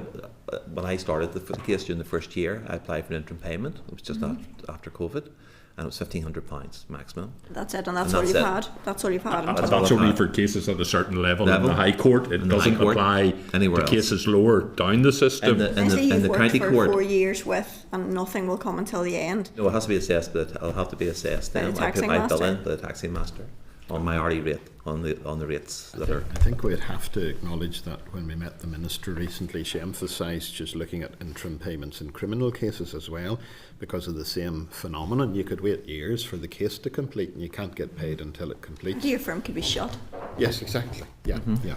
To be fair, we have mentioned some of the meetings that we've had since the Minister on the 4th of February, and one of those was with the head of the Legal Services Agency, and there's been a discussion about interim payments and what those might look like, and whether they can be sort of automated, that after a certain length of time some sort of payment would then automatically be made without be a minimum or a base fee, but at least it would be something that was into the system. And whether that could happen if something went on for a very long period of time on a number of occasions is another matter. But these are discussions which I think have been prompted certainly by Burgess, but which are prepared maybe to look across both civil and family and criminal, which would certainly be to the advantage of practitioners. There's another aspect that's slightly unfair. The solicitor sort of funds the whole case. You have to pay, if there's an expert witness, they're not going to work without being paid, and the solicitor will have to pay, isn't it? Well, the civil side in relation to the High Court, you can apply for interim payments for disbursements, and you can get that in criminal in the Crown Court. You can't get it in the Magistrates Court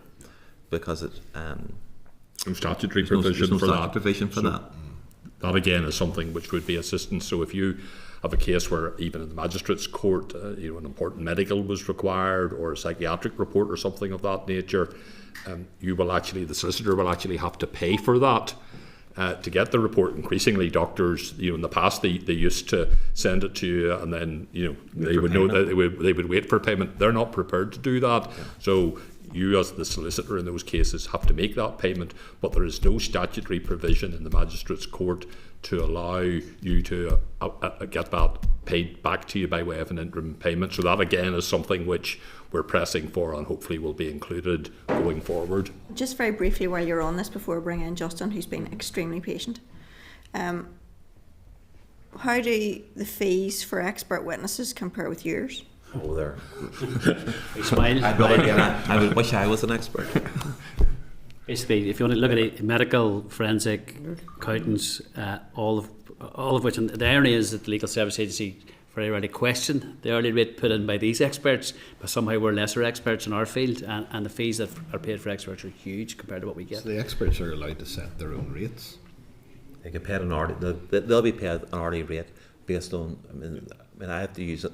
There's a difficulty getting forensic consultant psychiatrists in this jurisdiction, and I had to go to Dublin to get one, and his hourly rate was €225, but £180, and he'll be paid that by legal aid. He'll say, I have 20 hours to do this case, writing up my preparation, and then consulting with the client maybe 2 to 3 hours, and then writing up his report. So his report could be £2,500 to £3,000. Which you will receive. What, sorry? Which you will receive in a similar type of case. Similar type of case, legal aid on a not guilty plea, then a plea maybe £2,100 maximum, and that would be a category B. That would be like grievous bodily harm or something like that. Here, you want in this point? Just on that point then, so your supply chain of your experts, etc., you need the cash flow, because I'm assuming they're not waiting around the way you. They won't give an interim. I can apply for an interim payment. They won't give you the report unless you pay them. They're smarter than us. They say we're not going to do that. We will not do a report unless you pay us in advance. So they'll see the client. They'll do what they have to do. They'll then say, pay me the money, or else I'll not give you the report. It'd be useful just to get that as well, because it's just not about yourselves and solicitors. This is about the risks are all yours. Essentially, we fund it's everything. The supply chain. We're in a crisis, and it's only going to get worse. Yeah. But I'm really concerned, particularly then your supply chain of your experts that's required to be able to speed up justice, and particularly in relation to families, and then even more particularly in relation to children, because of the negative impact and the long-term effect. So say, listen to the civil side. Basically, if we have a legal aid case, the civil side, we fund the court fees. We pay the fees to bring them out of court. We don't get that back either. So we fund that. And so you give a high court action or county action, you fund the fee that gets the case into court, and you don't get paid that until the case is over either. So we front load everything in the justice system, and it doesn't make any sense to us when you have a legal aid, one government department paying another government department in court service. Why shouldn't we be able to say we have legal aid, take that from them directly? It doesn't make any sense to me, but we fund it and we're out the money in advance. We have to apply for it back, and you may wait 6-8 weeks to get that money returned, even though you've paid it out. Okay. Justin, for your inordinate forbearance, off you go. Thanks, Chair. Thanks, folks. You mentioned the recommendations Judge Burgess made. Which recommendations is the Department and Minister refusing to implement? Well, I think it was more that she didn't commit to implementing any of them, I think, at the beginning, other than this. The delivery plan, Justin, sets out what the department's view is.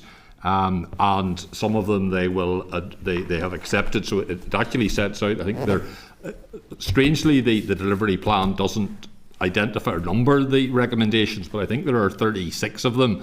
And if you go through the delivery plan, there is a column on the extreme right which indicates what the department's attitude is to those. Some of them they'll accept in full, some of them they will partially accept, some of them they're not going to go ahead with at all.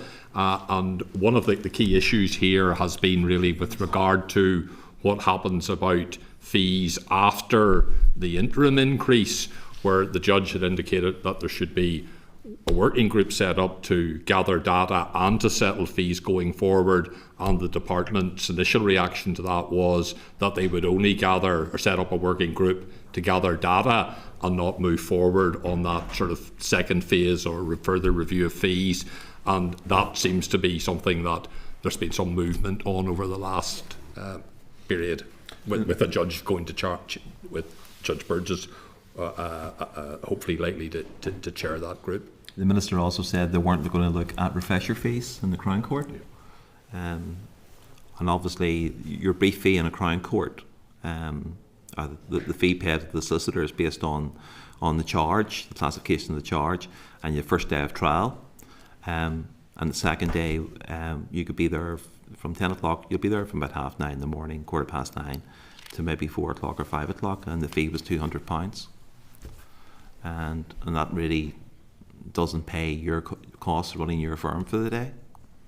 I think the problem, Justin, was Burgess reported at the end of August, and there was a big long silence. The profession thought that Burgess recommending an immediate interim increase would be acted upon urgently, and Burgess was also recommending that once that interim increase was introduced, there would be an independent chaired comprehensive working group looking at all fees. So there was a process that seemed to suggest urgency was required, and then nothing happened. The Burgess report was not published until sort of legally they were obliged to publish it. So there's a big silence, created a lot of suspicion.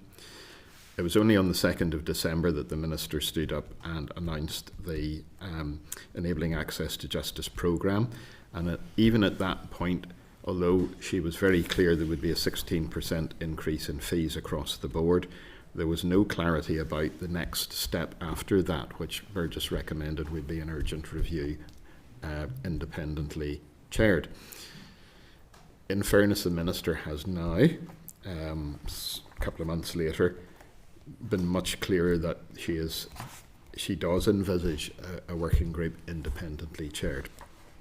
But there was no indication of that between beginning of September and about a week ago, and that created a lot of concern. But I would say if there's an announcement, as we believe there will be, about an independently chaired working group, I think that will go a long way to reassure the profession that there's something beyond the 16%, and that's not going to be just a stalling exercise of some description. We're also concerned about the length of time the whole reform process is taking.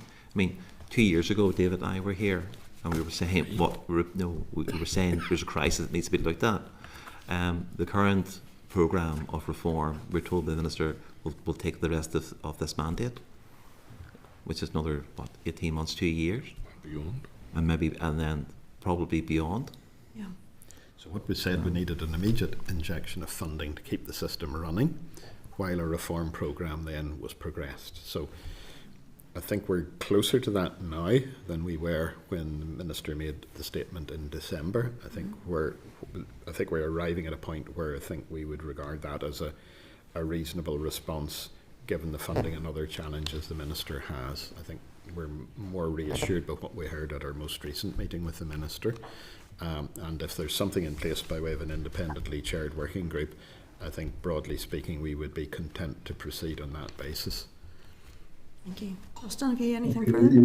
You've mentioned urgency, and it's clear that urgency has not been demonstrated by the Minister or the Department. I'm concerned that the path we are going down whereby further practitioners are withdrawing their services. I understand why, and I also empathise with constituents that I represent who are being and will be impacted by the ongoing crisis within the justice system. We understand what the demands are. We also know that they're not going to be met overnight necessarily. What immediate action do you feel that could be taken by the department and the minister to reassure practitioners and hopefully mitigate the worst impacts of the industrial action on vulnerable people who rely on the services?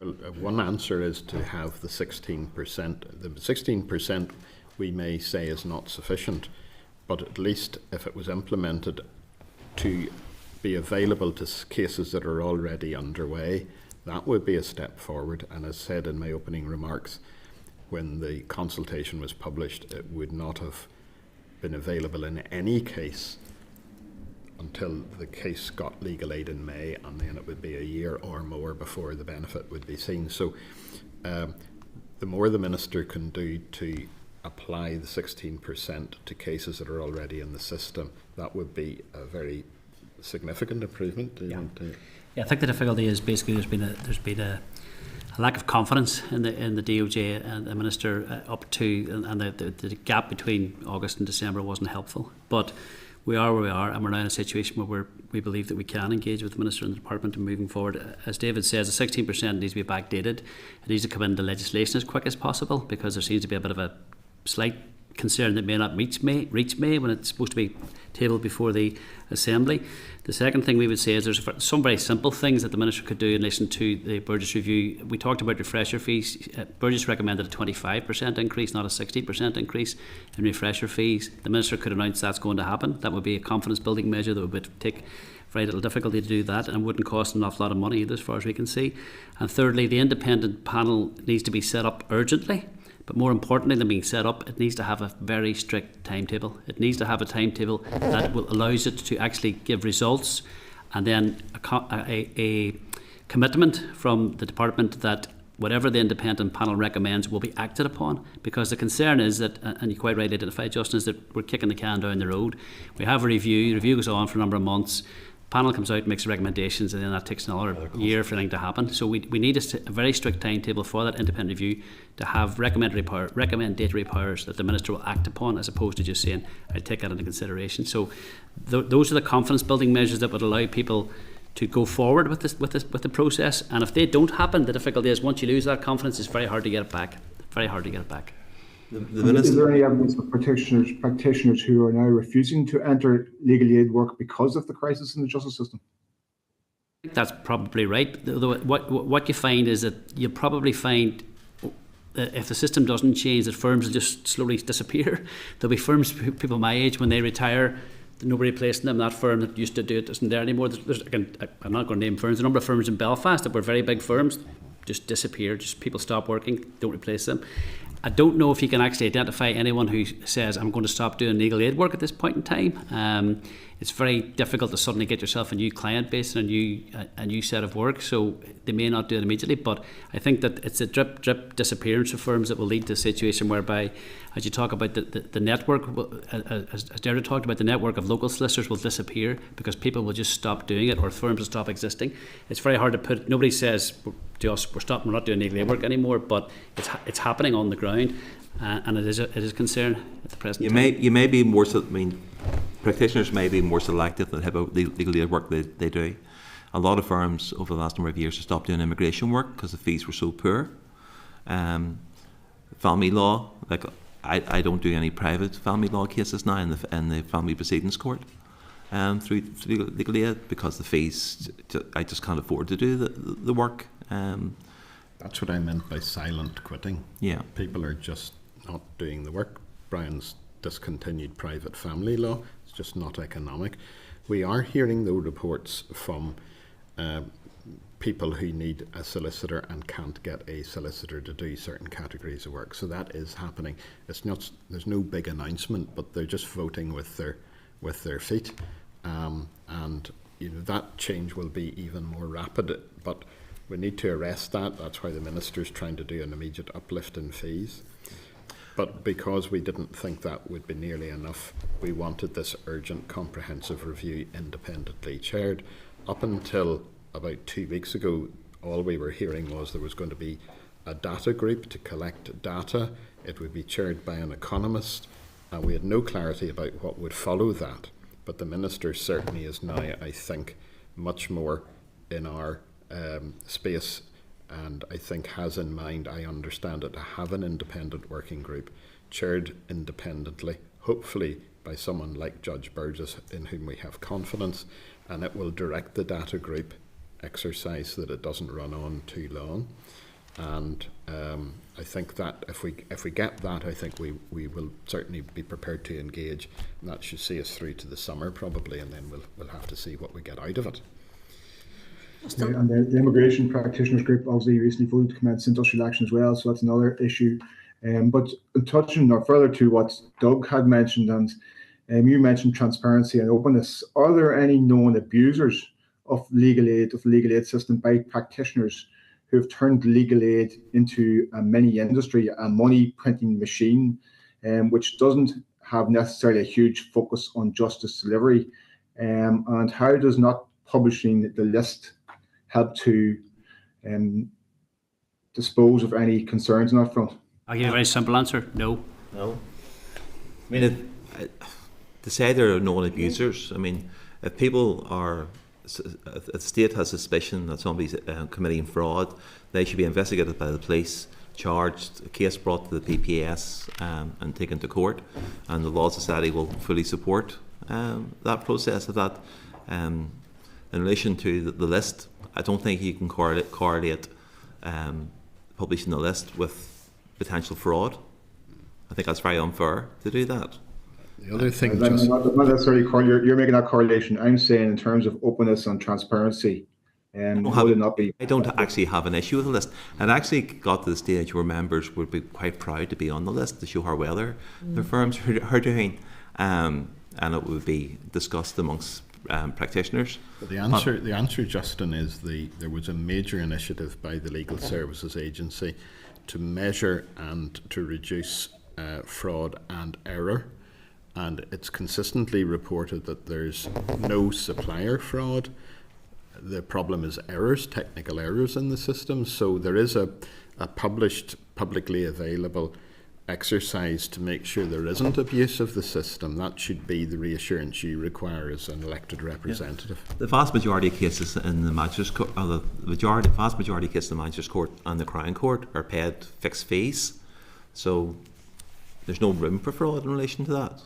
I mean, you represent your client and you're paid the fee, which is a simple exercise by legal services. Okay, thanks, folks. Thanks, Chair. Right. Now I've got Danny.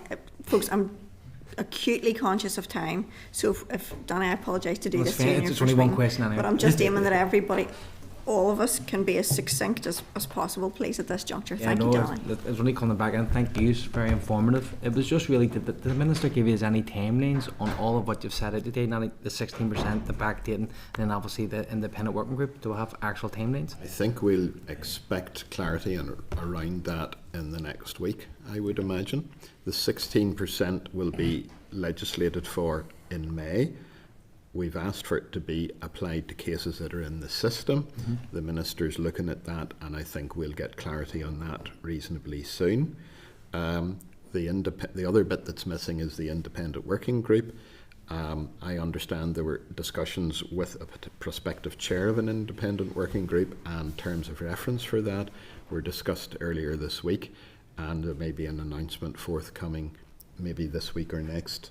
I think if it comes out the way it's shaping up with an independent chair, it should start almost immediately, because that can start now. It doesn't have to wait for the 16%. That can get underway because it's to do this data collection thing. We understand that the first thing they'll do is get the data collected within a fixed time limit, and the intention is to, I think, publish an interim report from the working group within a very limited period of time, maybe June or something like that. If they achieve that, I think we will regard that as a fair response to our concerns. Thank you. Thank you, Danny. Thank you, David. The great thing about going last is that a whole lot of your questions have already been answered. but there's a couple of things I want to tease out. It seems to me that there are two significant issues. One is the immediate circumstance, and the next is, I suppose, the review programme and the pace at which it moves forward. The papers that we have indicate that the reference group is up and functioning, and obviously then the working group with its independent chair now is under consideration. The bar has also proposed that there would be a legal aid board established, which I would work on the basis probably would emerge from any working group. Could I just ask, with regard to the reference group, I'm sure some of you are involved in that data collection. I think it'll be exceptional work and very, very helpful in the subject. Is it functioning well? Is it moving as quickly as it needs to for the issues to be moved forward quickly? It's not actually in existence yet, Peter. It hasn't started yet? It hasn't started yet, no. And when was it, so this recommendation, there was an indication in December this would be taken forward and nothing has moved yet, and we're in mid-February? I suppose, to be fair, because we have continued to say this is not what Burgess recommended. There are two parts to the working group that Burgess has recommended. It's not just a data collection group, it's also about looking at fees, and that those two things go together. Now, we were advised that there would have been terms of reference for the data collecting reference group, but in fact the conversation has moved on because we now appear to be making progress in relation to this sort of future settlement of fees group. So we would say those two things will now come together. There was an awful lot of confusion. I mean, I didn't know what group they were talking about. There's so many groups at one stage. What we want is one group chaired independently to look at fees and to report urgently. It will oversee a work of a data collection group, but that data collection process has not yet started, and we hope it will start as soon as the working group is in place, because the prospective chair will need that information. As to the other thing, the Legal Aid Advisory Is that Board, work that could be done in the interim period? I mean, that data could be collected right now, whilst the chairs and independent chairs are being appointed. We're doing our own data collection. Obviously, as solicitors, we're doing our own data collection, but a lot of the data would come from DOJ, and they should be working on that. There's nothing particularly controversial about it or hidden about it. Maybe we'll follow up with that and see what the time frames are. sheet. I mean, we spent so much time putting data into this about profitability, etc. So there's plenty of data to gather, but I think I am correct in saying the data collection group has not yet started. Well, I think we'll pursue that, because I think that's something that actually work that could be commenced. Yes. You mentioned, Chair, the Legal Aid Advisory Board. That is, in fact, what I think Justin raised earlier about what recommendations the department hadn't of Burgess that the department hadn't followed up on, and that is one which, in fact, they felt was not one appropriate to take forward. We too would be in favour of a Legal Aid Advisory Board, but I think, as you say, that's something that will come out of all of this, and it's really about looking at the direction of legal aid in civil matters, family matters, criminal matters in the longer term, and what should the policy and direction and shape of all of that. So we too would be in favour of that, and it's a Burgess recommendation which we support. And as Brian reminds me, there was such a thing 20 years ago. I was a member of the Lord Chancellor's Legal Aid Advisory Committee, and we oversaw the performance of legal aid, and we were totally independent. And it could look at things like we discussed earlier, the fact that so many people are no longer eligible financially because they haven't changed the rates. Thresholds. So it looked at that objectively. It was very useful, and it was chaired by David Smith, Judge Smith. And it was folded in 2005 whenever the Legal Services Commission took over. The only thing wrong with it, I ran it when I was in the court service, was one person was the secretary to it and also one of the legal aid officials, so he would write to himself occasionally saying this system's a disgrace, and then he would reply to himself saying, I take grave offence at your but I'm sure we could fix that. I suppose just a couple of other points, because as I say, you've been very generous with your time, and also we do have other business to work through. Could I ask you, in the course of your opening remarks, David, you had made reference to the 16% payment and said you'd said too little, too late. If this stuff isn't applied to cases that are already, that's right, yes. You'd say it'd be too little, too late.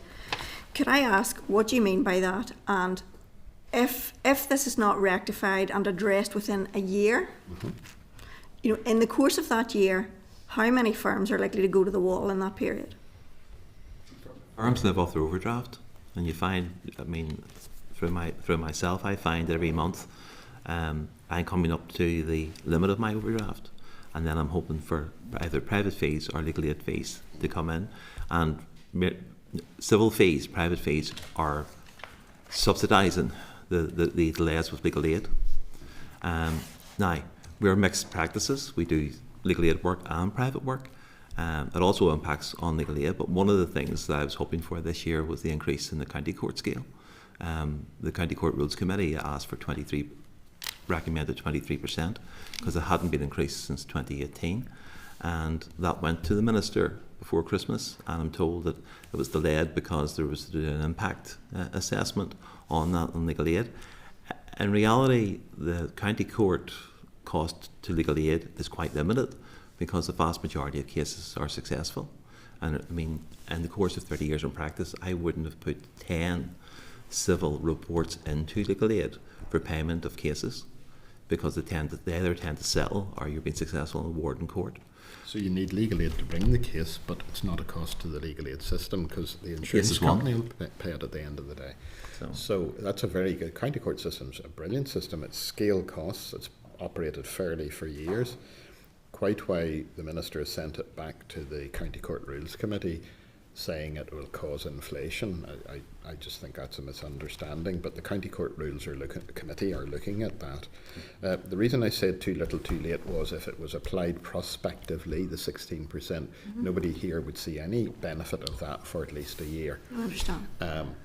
They're now willing to apply it to current cases. It's just how far back they will go. But that's what I'm trying to get to, David, because within that period that it's going to take for that to work through, for the regulations, for them, to do all their work, the regulations to come forward and be passed, then be implemented, and then them to start to look at your payment.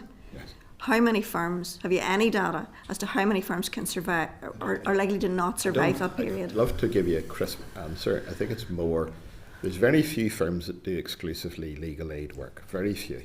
Most firms, small firms, do a mix, and like Brian, private funded and public funded. They just stop doing the public funded work, and they'll still be there. They'll be doing other work, but they'll not be doing illegal aid work. Okay. And you're seeing that already. We keep you talking about Enniskillen because it's sort of neat. Yes, so that's us straight back to the access to justice there are firms who have issue. stopped doing legal aid in that small. So it's a good case study. But I think if you got the 16% and an urgent exercise that would produce recommendations by, say, June, there would be at least the prospect of retaining the supplier base. But that's why I brought this thing along, and there's copies. This gentleman has copies for you. It'll be very helpful, thank you. If you have time to read through that, it's basically tells you what the life of a criminal practitioner is and why you can't make any money, and nobody knows better than yourself, Chair. It's a reality, and you need to look at that reality.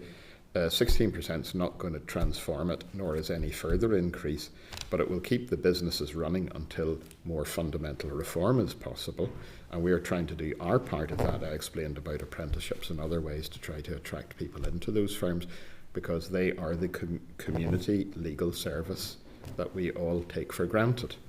No, absolutely.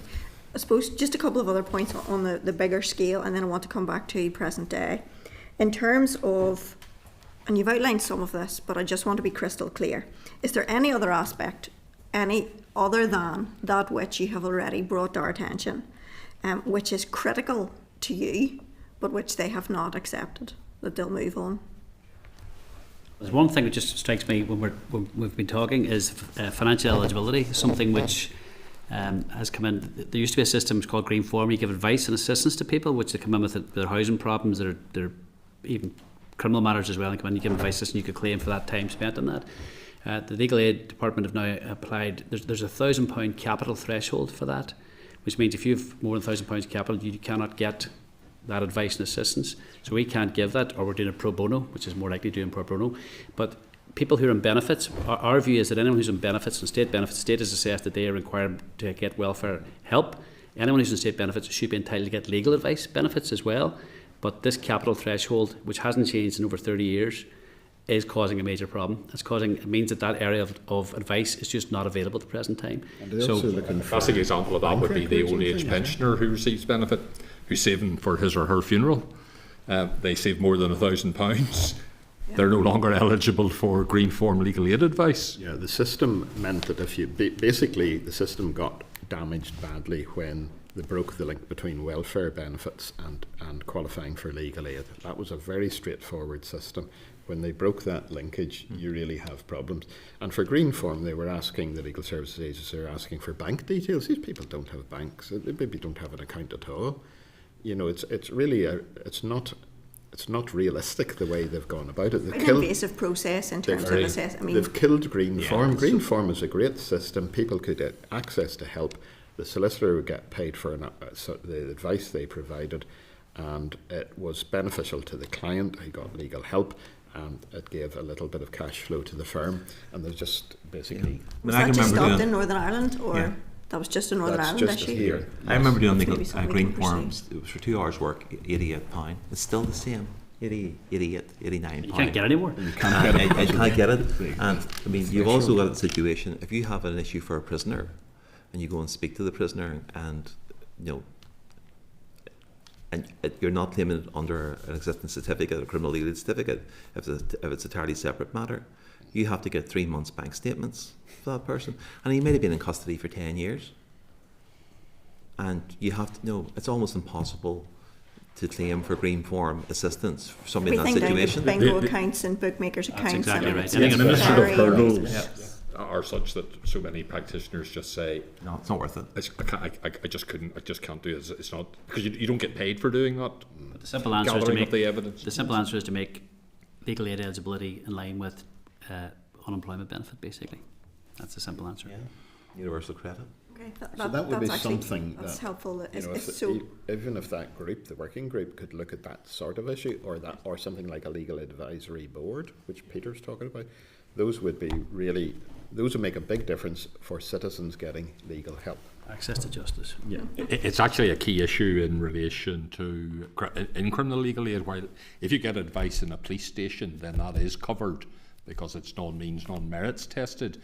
But if you then get a summons and you want to come to see your solicitor and get some advice about that summons and what you should do, that's not covered by the green form scheme if you have more than £1,000 in savings. So you could be in big trouble essentially. And the PPS has a lot of resources to come after you, but you may be strapped in terms of being able to defend Tom yourself. Bird just recommended this, or the engagement, so he did. Okay, that's interesting about the green form. I suppose that's probably new to a lot of us. Okay, just to the present day, I'm not going to ask you about your view on the bar strike, and I don't want to hear it. I don't want to put you in that position. What I do want to understand is the impact of the strike on your clients and your work. I have clients in custody whose trial can't proceed because there's no trial. I have a client who's on bail, but he pleaded guilty in September, and he's waiting to be sentenced, but he can't because there's a co-accused who wants the trial. So the case is just being put back. I don't know when the trial will take place, and obviously once we hit June, it's a summer recess. There'll be while there will be a few sitting days, they won't have any trials in July and August. So it could be towards the end of the year. It has a major impact upon our clients, those in custody in particular. If they're getting close to a stage where their time served, for instance, then you want a case to be dealt with. We've sympathy for the bar. We understand they're in the same situation as us. They're in crisis. A Crown Court for the bar is as badly paid as a Crown Court for us. It is something that needs to be addressed. We are in a different situation. As I said earlier, we can't afford to strike, was the first thing, but secondly, we also provide that access to justice for clients. We are the interface with the client. We're the people who meet them on a daily basis. They walk in their office, or we meet them in the prison setting, and we are not giving up that contact and that assistance to people at this point in time. I'm not saying we're never going to do it, because if things become drastic, if this process doesn't work out the way we hope it does work out, with everybody working together, then we may have to take some action. But at the present time, we are holding the line as such with our clients, protecting them as best as we can, recognising their interests, recognising their needs, and trying to move things forward. We hope that there's engagement between the bar and the DOJ and the Minister to get this matter resolved for everybody's satisfaction as best as possible. We obviously meet the bar. We're giving our own advice to them as such. We're also talking to the DOJ about what should be done. There's a couple of things that need to be done by the Minister with regard to confidence building measures for the bar, which would allow them to get moving into the process as well. But don't underestimate the impact upon our clients. It's dramatic, and if this continues, we will have to look at what options we have to try and look after the interests of our clients. I mean, if solicitors took the same view as what barristers take at the moment, if we decided, say we decided on a Friday at 5 o'clock, we wouldn't go to the police station till Monday morning, no telephone advice, no attendance, then no police interviews can take place. There wouldn't be Article 6 compliant, that's the Human Rights Act. People wouldn't have obviously access to make about their legal options. And then obviously that has a knock-on effect about the admissibility of evidence in any future trials. And I mean, if you look at the type of cases that are, at any given time in the police station, you'll have serious sexual offences, you'll have murder, you'll have terrorist offences. We don't want to go down that line. No. I don't think any solicitor would encourage to go down that line. But we can't. The system is just cracking, and the timeline that we're expected to, another 2-3 years before it's reformed, it's too long. No, that's understood. Yeah. I suppose finally, I'm going to ask this because I asked the bar. I find the brief fees quite elusive and difficult to interpret and understand. They seem quite opaque to me. And I am conscious of the need for transparency around public money. What is your view? I mean, they are included in fees that you submit. They are subject to the taxing master. What is your view on brief fees and how they're calculated? Well, Stony silence for that one. I don't have. I never put forward a brief fee. I have no input into how it's calculated because I simply get a fee note from council, and they will outline the work that they've done in their narrative report. But are they clear to you? Do you understand how they're calculated? No. As other professionals within the sector, do you understand how they come to a figure? No. It's an assertion of the value of the work. That's really what it is. I was in this room at the beginning of the mandate, and you asked the chair of the Bar Council at the time to write explaining the brief fee, and when I went outside I said good luck with that. Well, they sent it to us last week. All right.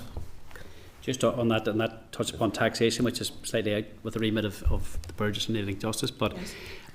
I've got grave concerns about getting rid of taxation in its entirety. I think you've highlighted what is the opaque element of it, is the brief fee, but solicitors have always operated on the basis of hourly rate, and we operate on the basis of we justify every second, every letter, every phone call. Everything goes before the taxing master, who then looks at what we have done and decides, is that reasonable, is that necessary, and then pays on that. We don't want to lose that aspect of taxation. The issue of brief fees is something which I'm aware you've highlighted with the bar. It's a matter for them to answer brief fees. Yes. We can't answer for them and listen to that. But everything we do is line by line justified and line by line scrutinised before it gets paid. So we have no issue with taxation because everything we do is justified and everything we do is line by line.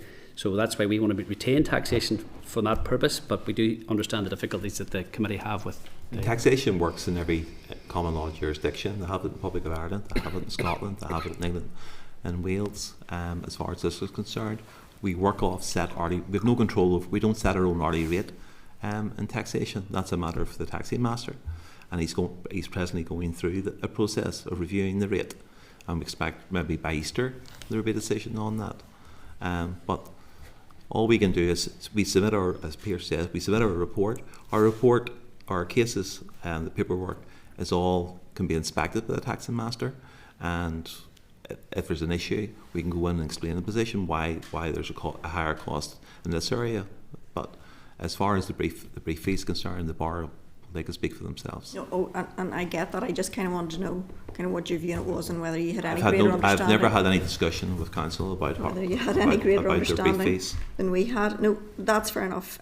You've been very generous with your time. I have no doubt that we will hear further from you with regard to evidence around the bill. I suppose from our point of view, what we do, the points that we want to make to you are this. yes, we are acutely conscious that it's public money and there must be transparency and value for money in that. So that is the position from which we're coming. However, we are also concerned with access to justice issues for our population and citizenry in Northern Ireland. But that said, we do expect that people in the profession would receive fair pay for the work that they do, for the hours that they put in, and that they would receive such payment in a timely manner. So, I mean, and I think that the committee is pretty much unanimous on that front. So your evidence has been very helpful today. We very much appreciate the update as to what is going on in the profession and with regard to the review and what may follow. We will keep in touch with you. We're also hopeful of hearing from the bar around some of these issues. So I am very grateful to you for your time today, gentlemen. Thank you very much indeed. You're most obliged to the committee for your interest in this and the opportunity to explain to you some of the challenges facing the solicitor profession. Thank you very much indeed. Thank you very much, everybody. Thank you.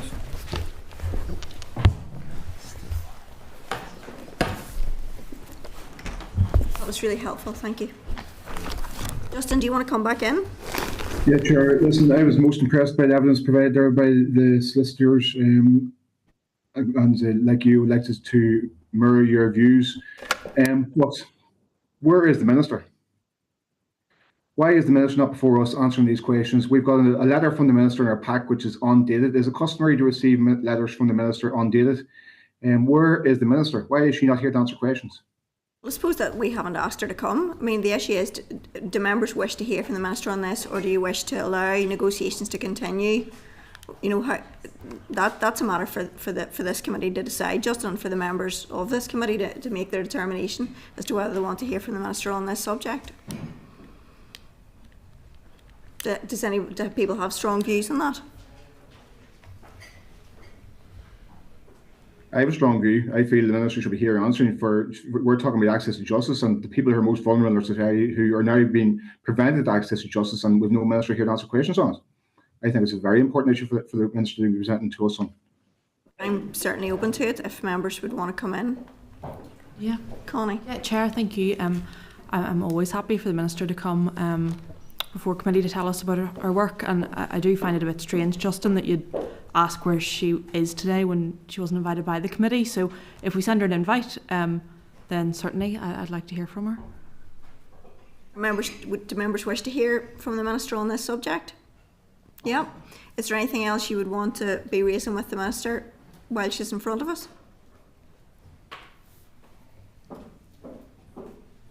I think we might access to justice being the big one. Access to justice is certain. I think there may be some issues around the police ombudsman also, to be honest, but that may be subject to sub judice, so we might lay off that one. Deirdre, you wanted to come in? Yeah, I think it would be useful as well on the Presswell case, so just the terms of reference when we're going to receive that, so whether that is even going to be done in advance of a ministerial engagement or not, but I would be keen to see where that's at as well and when we'll have sight of it. Yeah, I've got stuff to update members on that today as we move through the agenda, but there's nothing to, we certainly could flag that up to the Minister. I think if the Minister's coming, I'm keen that we don't bounce her on subjects, that she's able to come in knowing kind of the rough subject areas that we'll want to raise with her, so that's fair enough. Are members agreed then? Chair, just a quick point on yes, that letter. Is it customary to receive a letter from the Minister that hasn't been dated? I think I'm going to turn to you because this is my first committee, Justin, so I don't know. It's not customary. I mean, we do know that it came in on the 9th of January. That was the date that it came in. To be honest, I would imagine that's just an administrative oversight more than anything. I mean, we can ask the department because it's for them to answer, but that's what I would. I find it quite incredible that a ministerial letter is received by this committee that hasn't been dated. I find that incredible. You're probably more experienced in this than I am, Justin. I think if the Minister's in front of us, I think that that's a question you can put to her. And we'll see what the Minister has to say about that. You know, whether is that fair enough? Yeah, are members agreed then? Right, we'll invite the Minister on that basis. If anybody has any other areas they wish to consider, might be helpful to flag that up to the rest of us in advance of that, because there's no point in the Minister coming here if she's not prepared for things. We're not aiming for a gotcha here. What we're aiming for is to get to the bottom of issues, so there's no point in bouncing her. Doug?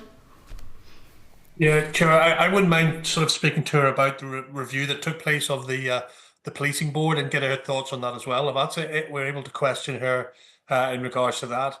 And also, and it's a bugbear of mine, and just from the last answer we got from the Finance Department about the prison service and what her thoughts are on the civil service handbook and how they do not take into account the special circumstances in regards to prison officers. So I wouldn't mind being able to question in regards to that, if that's okay. Yes, look, we'll put all this to her. We'll invite her to come. We'll say these are the general subject areas. If she's not able to answer these questions, she can tell us, and she can tell us why not. But yeah, let's do this. I think it's a while since we've had a conversation with the Minister around some of these issues, around any of these issues, and it would be very helpful, I think. And I think she'll be fairly amenable to coming. So our members are content, yes? Yeah. Right, let's move on. Okay, let me see where I am with this brief. Yep, you'll also notice in there, members, there's correspondence at pages 5 to 19 of our table pack, which relates to the industrial action being taken by the Law Society's Immigration Practitioners Group. The IPG has advised that the proposals included in the consultation on legal aid remuneration will not resolve issues relating to legal aid immigration advice services, and they've sent notice of industrial action to the Department on the 4th of February.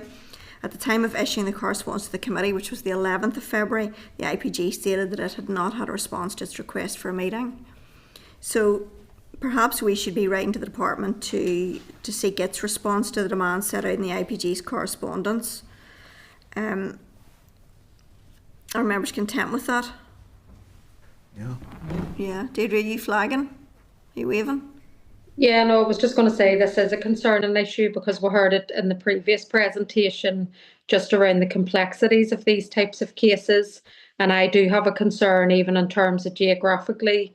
There are areas across the north that don't have any practicing solicitors that are working on immigration. So it is a concern that the Law Centre and CAJ and others have been raising for a long time. I know it was on Good Morning Ulster yesterday. So I think it would be good to try and get an update on that as soon as possible, and probably another issue that we can raise with the Minister as well. Okay, that's fair enough. Yeah, they've been fairly specific in their response around concerns that it's not appropriate to mirror the uplift in England and Wales, and they're looking for an assessment of the impact of the industrial action by the IPG. So look, it would be helpful to get some of that information. So let's do that then, and members are content, aren't you? Yeah, thank you. Agenda item 5 is the SL1 on electronic, excuse me, that's easy for me to say, the electronic monitoring requirements, Responsible Officer Amendment Order, Northern Ireland 2025. I'd ask you to turn to page 44 of your pack for the papers. The Department's proposing to bring forward a statutory rule to authorise the organisations providing electronic monitoring services in Northern Ireland, and we've considered this before. The regulations require that whatever organisation carries out this monitoring be designated in law as responsible officers before they can deliver electronic monitoring. So a new service provider has been awarded the contract following an open procurement competition. It's proposed that the rule will be subject to the negative resolution procedure, so that would mean if we were opposed to it, we'd have to pray against. The committee initially considered the proposal for this rule on the 23rd of January, and we agreed to ask the Department for further information on a number of matters. In the response, the Department has advised that a number of compliant bids were received for the new contract, but that owing to commercial sensitivity, it's unable to name the companies, and that's fair enough. The Department has confirmed that the new provider will have a physical presence in Northern Ireland, and that it is envisaged that it will provide employment opportunities. Finally, the Department has confirmed that contract management is an important element of the EM service, and this will include monthly and quarterly meetings with the new provider alongside weekly reviews of service data. A couple other points in this I think it's important for members to note. Everything with regard to this seems to be in the future tense. It's not clear to me that these people exist here at present. It's not clear to me yet whether they're going to monitor data and so on. But it's not clear to me whether or not they will be present and responsible for the maintenance and servicing of equipment that's related. So there's a couple of kind of queries around that And the other thing is then there's a handover period of, I think, 12 to 18 months. And I'm not appreciate there's always going to be a handover period, as there should be. But I don't know how that compares, and or whether it's too long, or what the position is in that. And we haven't received information on that, partly because we didn't ask, but we're having to kind of go back and perpetually seek further information. So do members have anything else that they want to ask around this, or do you have any views on this? Do you need clarification on anything? Marsh, give me a wee second, because I see Deirdre's hand up first, and then I'll come to you.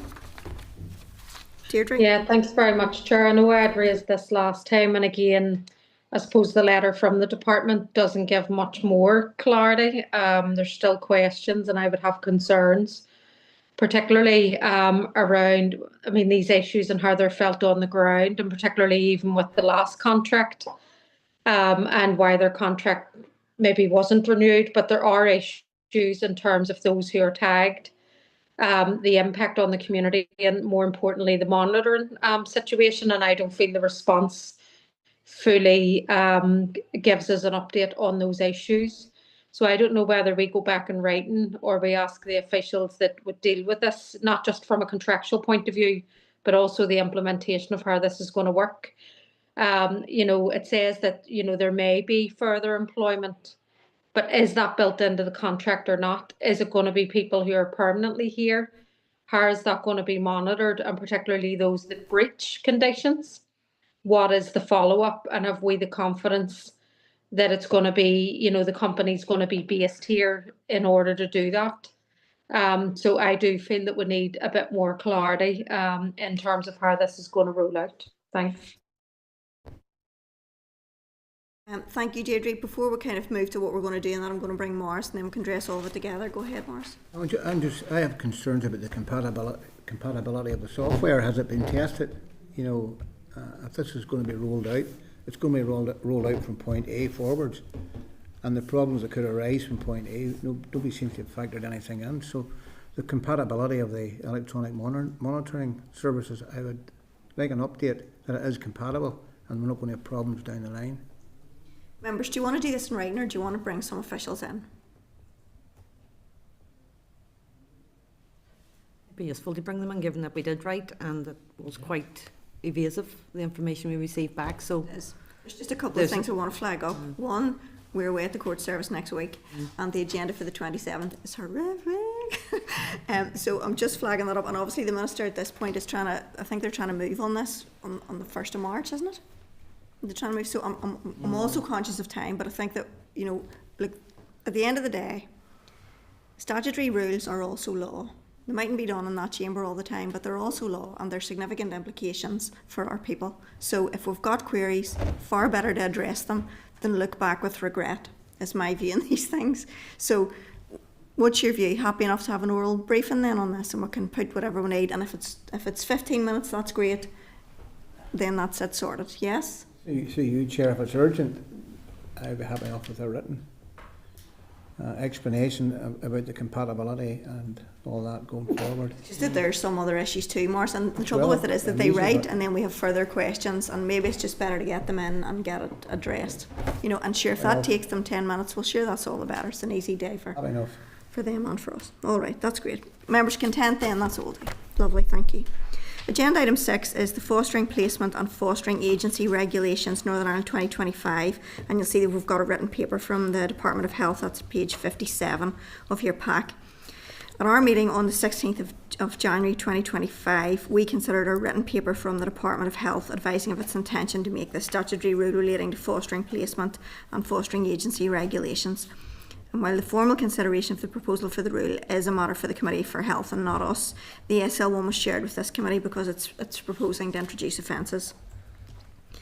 So after initially considering the information from the Department of Health, we agreed to request more detailed information on the proposed new offences, including whether they will attract penalties or what will be the implications of committing such an offence.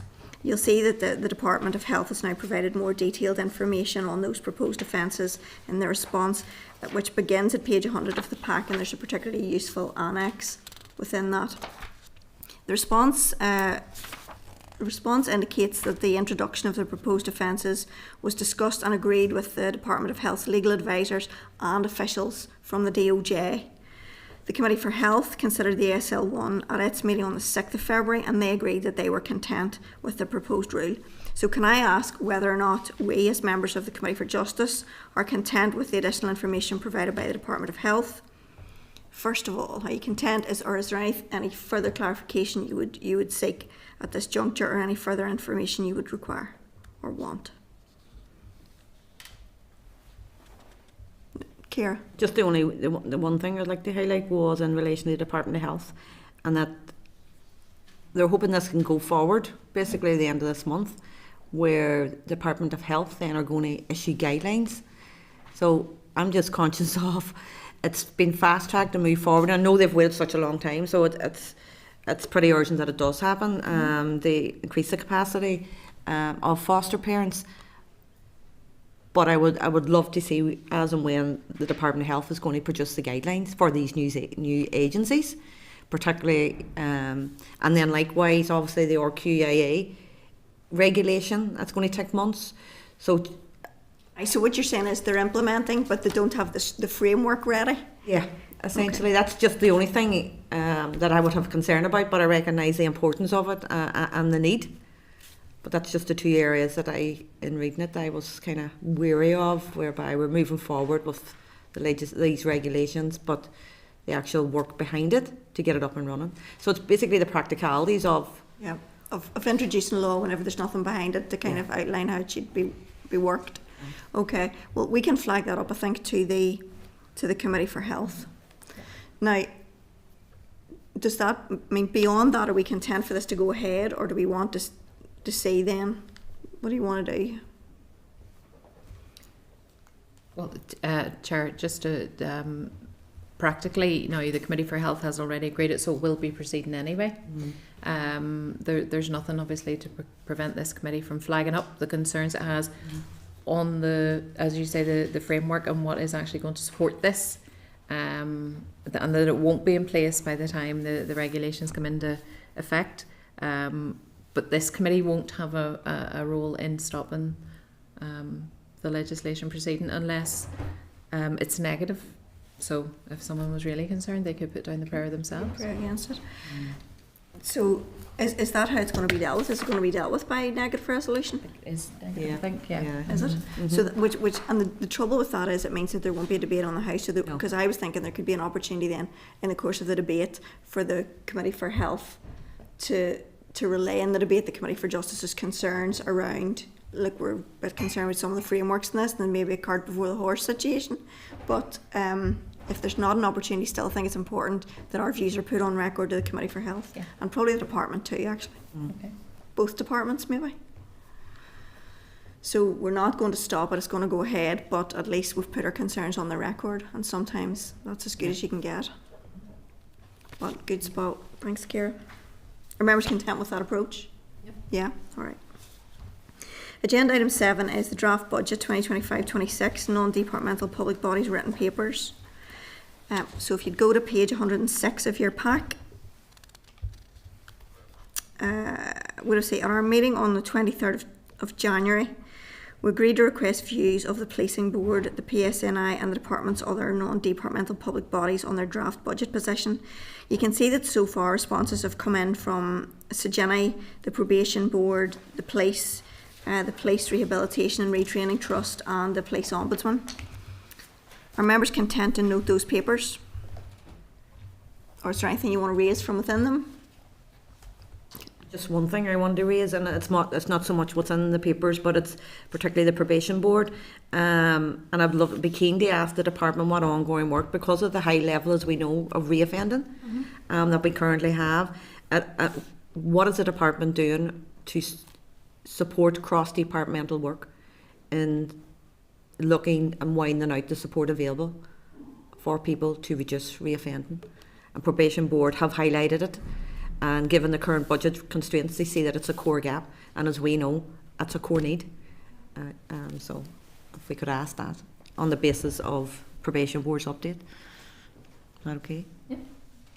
Actually, on the back of some of this, I think it would be useful for us to receive maybe a written update as to where we are in terms of, I know the department has been undertaking a piece of work around reoffending, the impact of short sentences, and the options available to the judiciary. Now, part of the options to be available to the judiciary is the electronic monitoring, and there's GPS kind of stuff within there. But I think it would be helpful for us to know, okay, well, where are you now? You've been working on this for a while, just so that we can get an update as to where they are. You know, that might be helpful too. Are members content with that? Mm-hmm. Thank you. Right. I just want to remind you too that a draft response to the Committee for Finance will be prepared for consideration at our meeting on the 27th of February. Okay.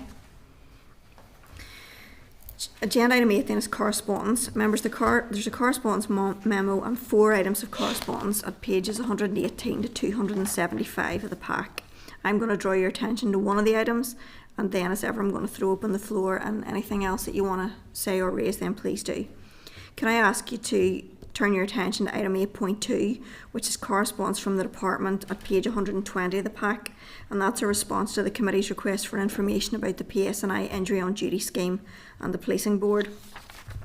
The background to this one is that at our meeting on the 24th of October, we received oral evidence from departmental officials on the PSNI Injury on Duty scheme and the consultation responses about the way forward document. During that evidence, a departmental official advised the committee that the Northern Ireland Policing Board is the owner of the Injury on Duty scheme, and that should the board wish to change the rules and responsibilities regarding the ownership of the scheme, it would need to make a formal request to the department to that effect. So after that, we then agreed to write and ask the department for a written description of what that process would look like, and for clarification about whether or not the board had actually asked that question, because it wasn't part of the consultation. So we considered the department's initial response to this on the 16th of January, and we weren't satisfied with the information that was provided, mostly because it didn't answer, it answered some question, but not the questions that we had raised. So as a result then we wrote again to the department to clarify whether a formal request had been made to clarify the process and outline whether a formal request had been made by the Policing Board regarding a change in ownership of the scheme. The department has now responded again. I don't know what members' views are. I'm no further on, to be honest. I still don't consider that we've got an outline for the process, nor do I consider that we've actually heard whether or not the request has been made. None of that is clear to me. So we just can't seem to get an answer on this, just no matter how clear the question is. Deirdre.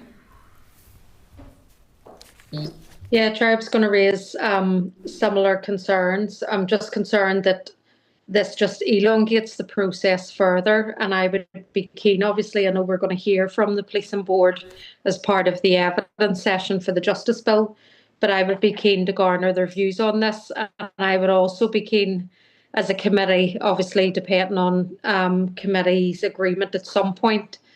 But is this something that maybe we could consider inserting into the legislation by way of an amendment to actually move this? Because my understanding is the Policing Board want it moved. They're spending too much of their time. The police and the department are obviously aware of that. I don't see any big objections to it. And for me, it's just the timeline in getting it done. Because it is putting additional pressures, which, you know, is the reason they're moving. So I would be keen to explore that. I'm not saying I make a proposal or anything now, but I would, in the context of the legislation we're currently looking at, is there room for adding this in? And I would be keen to get an update from the department. I know they say February, early March to secure a tripartite commitment. But again, it doesn't give any further timescales. So I'd be keen to go back to get clarity on that. Maybe to say that we're going to consider looking at the Justice Bill, and also to hear from the Policing Board as well on this issue. I'm happy to, you know, hear what other members feel. Any members have views on this? Doug. Yeah, no, listen, Chair, I agree with Deirdre. I think we do need to bottom this one out. I mean, actually, part of the reason why I said I want to speak to the Minister in regards to the review of the policing board, because it's very clear within that review that they look at this very issue and there's recommendations around it in regards to that within the policing board review. So it would be interesting to see how they're going to move forward. But I think Deirdre is right. We need to bottom this out, and we need to bottom it out quickly. And if that means taking action ourselves within the Justice Bill, then I think we may well have to do that. So I'm very supportive of her approach. That's fair enough. So I think there are two issues here. One is with regard to the amendment to move injury on duty away from the board. And I think that we can tease that out once we get evidence from the policing board on the bill. Happy enough with that? The other issue is getting to the root of what's the process for that, and did the board request it? Because the board is saying it requested it, the department is saying they didn't. So, in taking that forward, we've tried now twice with officials to get this. Do we want to just send that straight to the Minister's private office and say, look, we're not getting clarity on this, and afford them the opportunity to maybe exert a bit of influence to get us what we need? Yes? Or any other options than that? It's important to get it right. Yeah, look, if we're going to, because even if we were to table an amendment to that, we need to understand what the process would be to do it. So I think all of that ties in together. So members happy enough with that approach, or do you have any other suggestions as to how we might resolve that? Yeah, I think certainly we're amenable to the amendment suggestion, and we can tease that out with the board when they come, and then maybe hear from officials again about that. So that's helpful. Okay? Yep. That's lovely. Thank you. Well, let me see. Right. Are you content to note the other items of correspondence, or is there anything else anybody wants to draw our attention to or discuss further? I mean, there's some very serious issues in there too.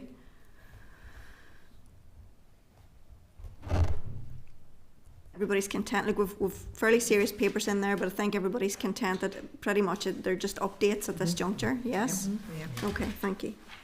Agenda item 9 is the forward work programme, and that's at pages 277 to 283 of the pack. So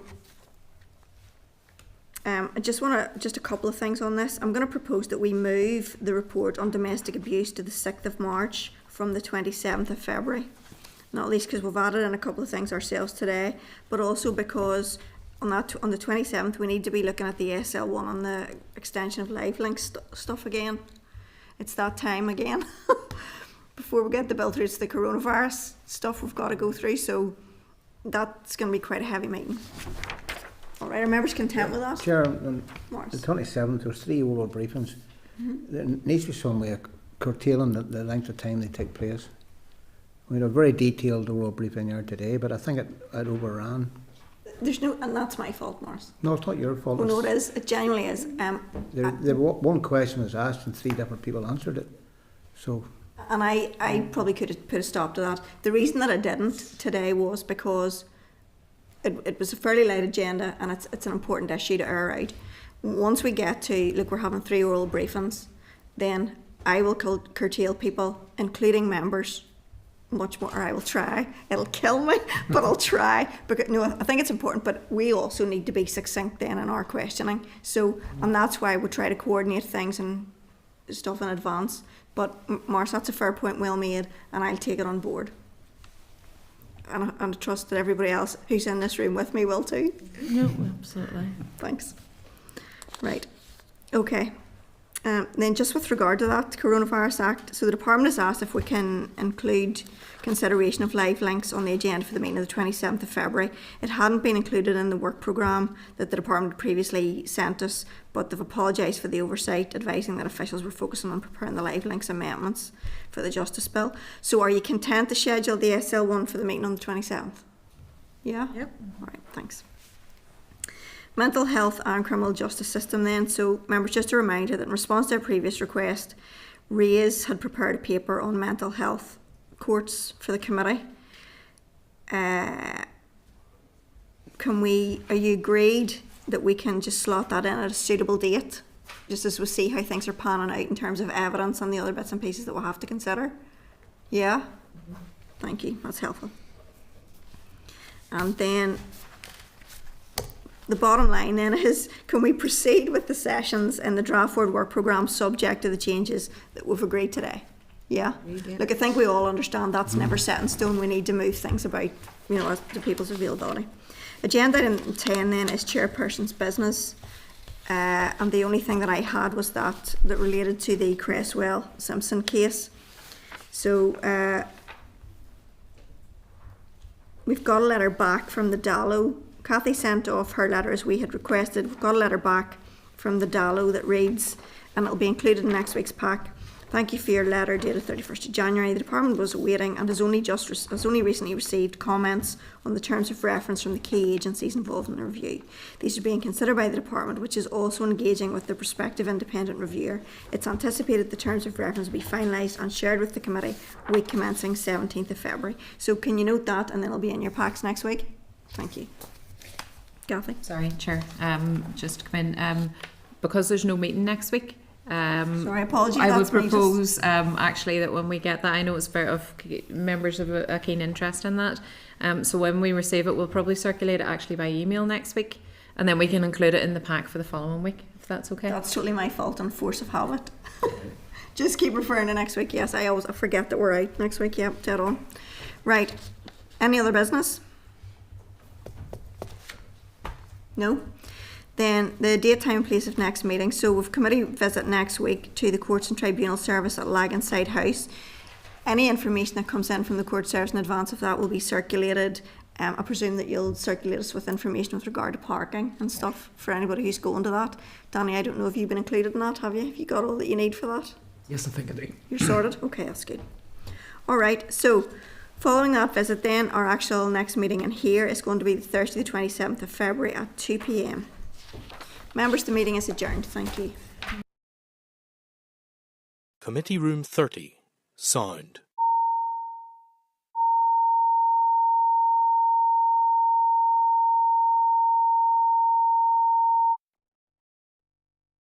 Committee Room 30, sound.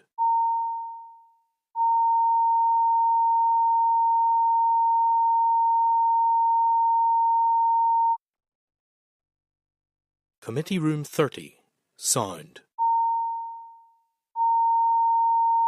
30, sound.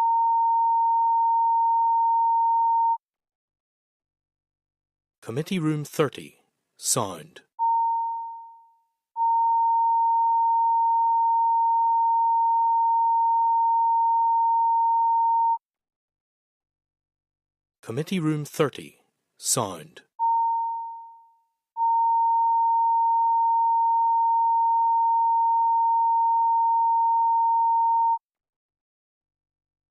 Committee Room 30, sound.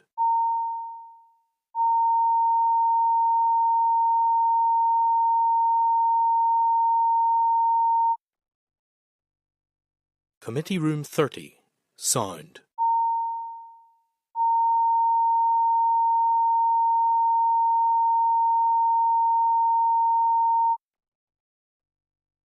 Committee Room 30, sound.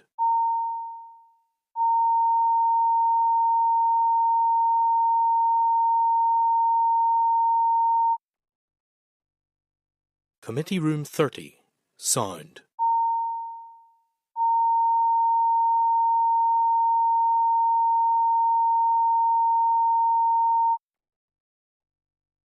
Committee Room 30, sound.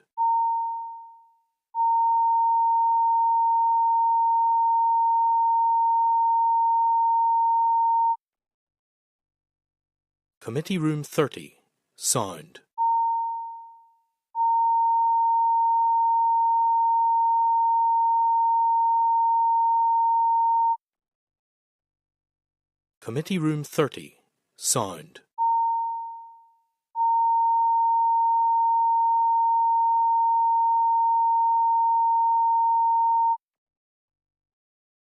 Committee Room 30, sound.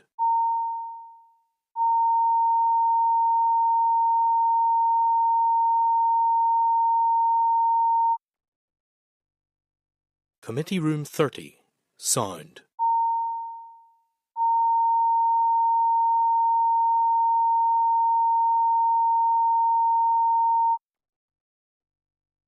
Committee Room 30.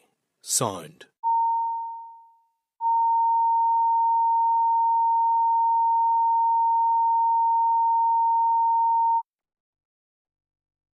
Committee Room 30. Sound.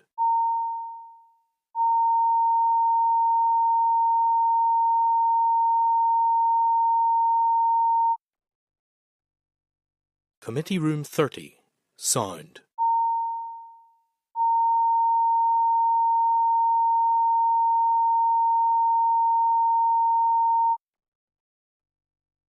Committee Room 30. Sound.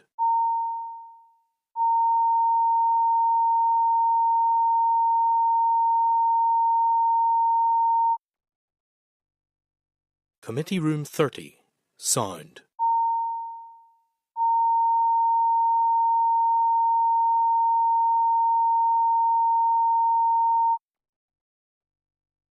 Committee Room 30. Sound.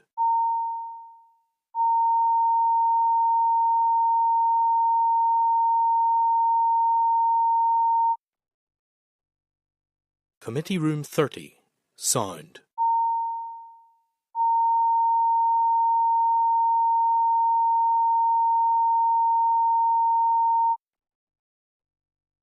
Committee Room 30.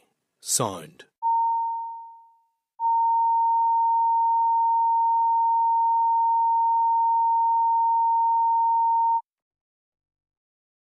Committee Room 30.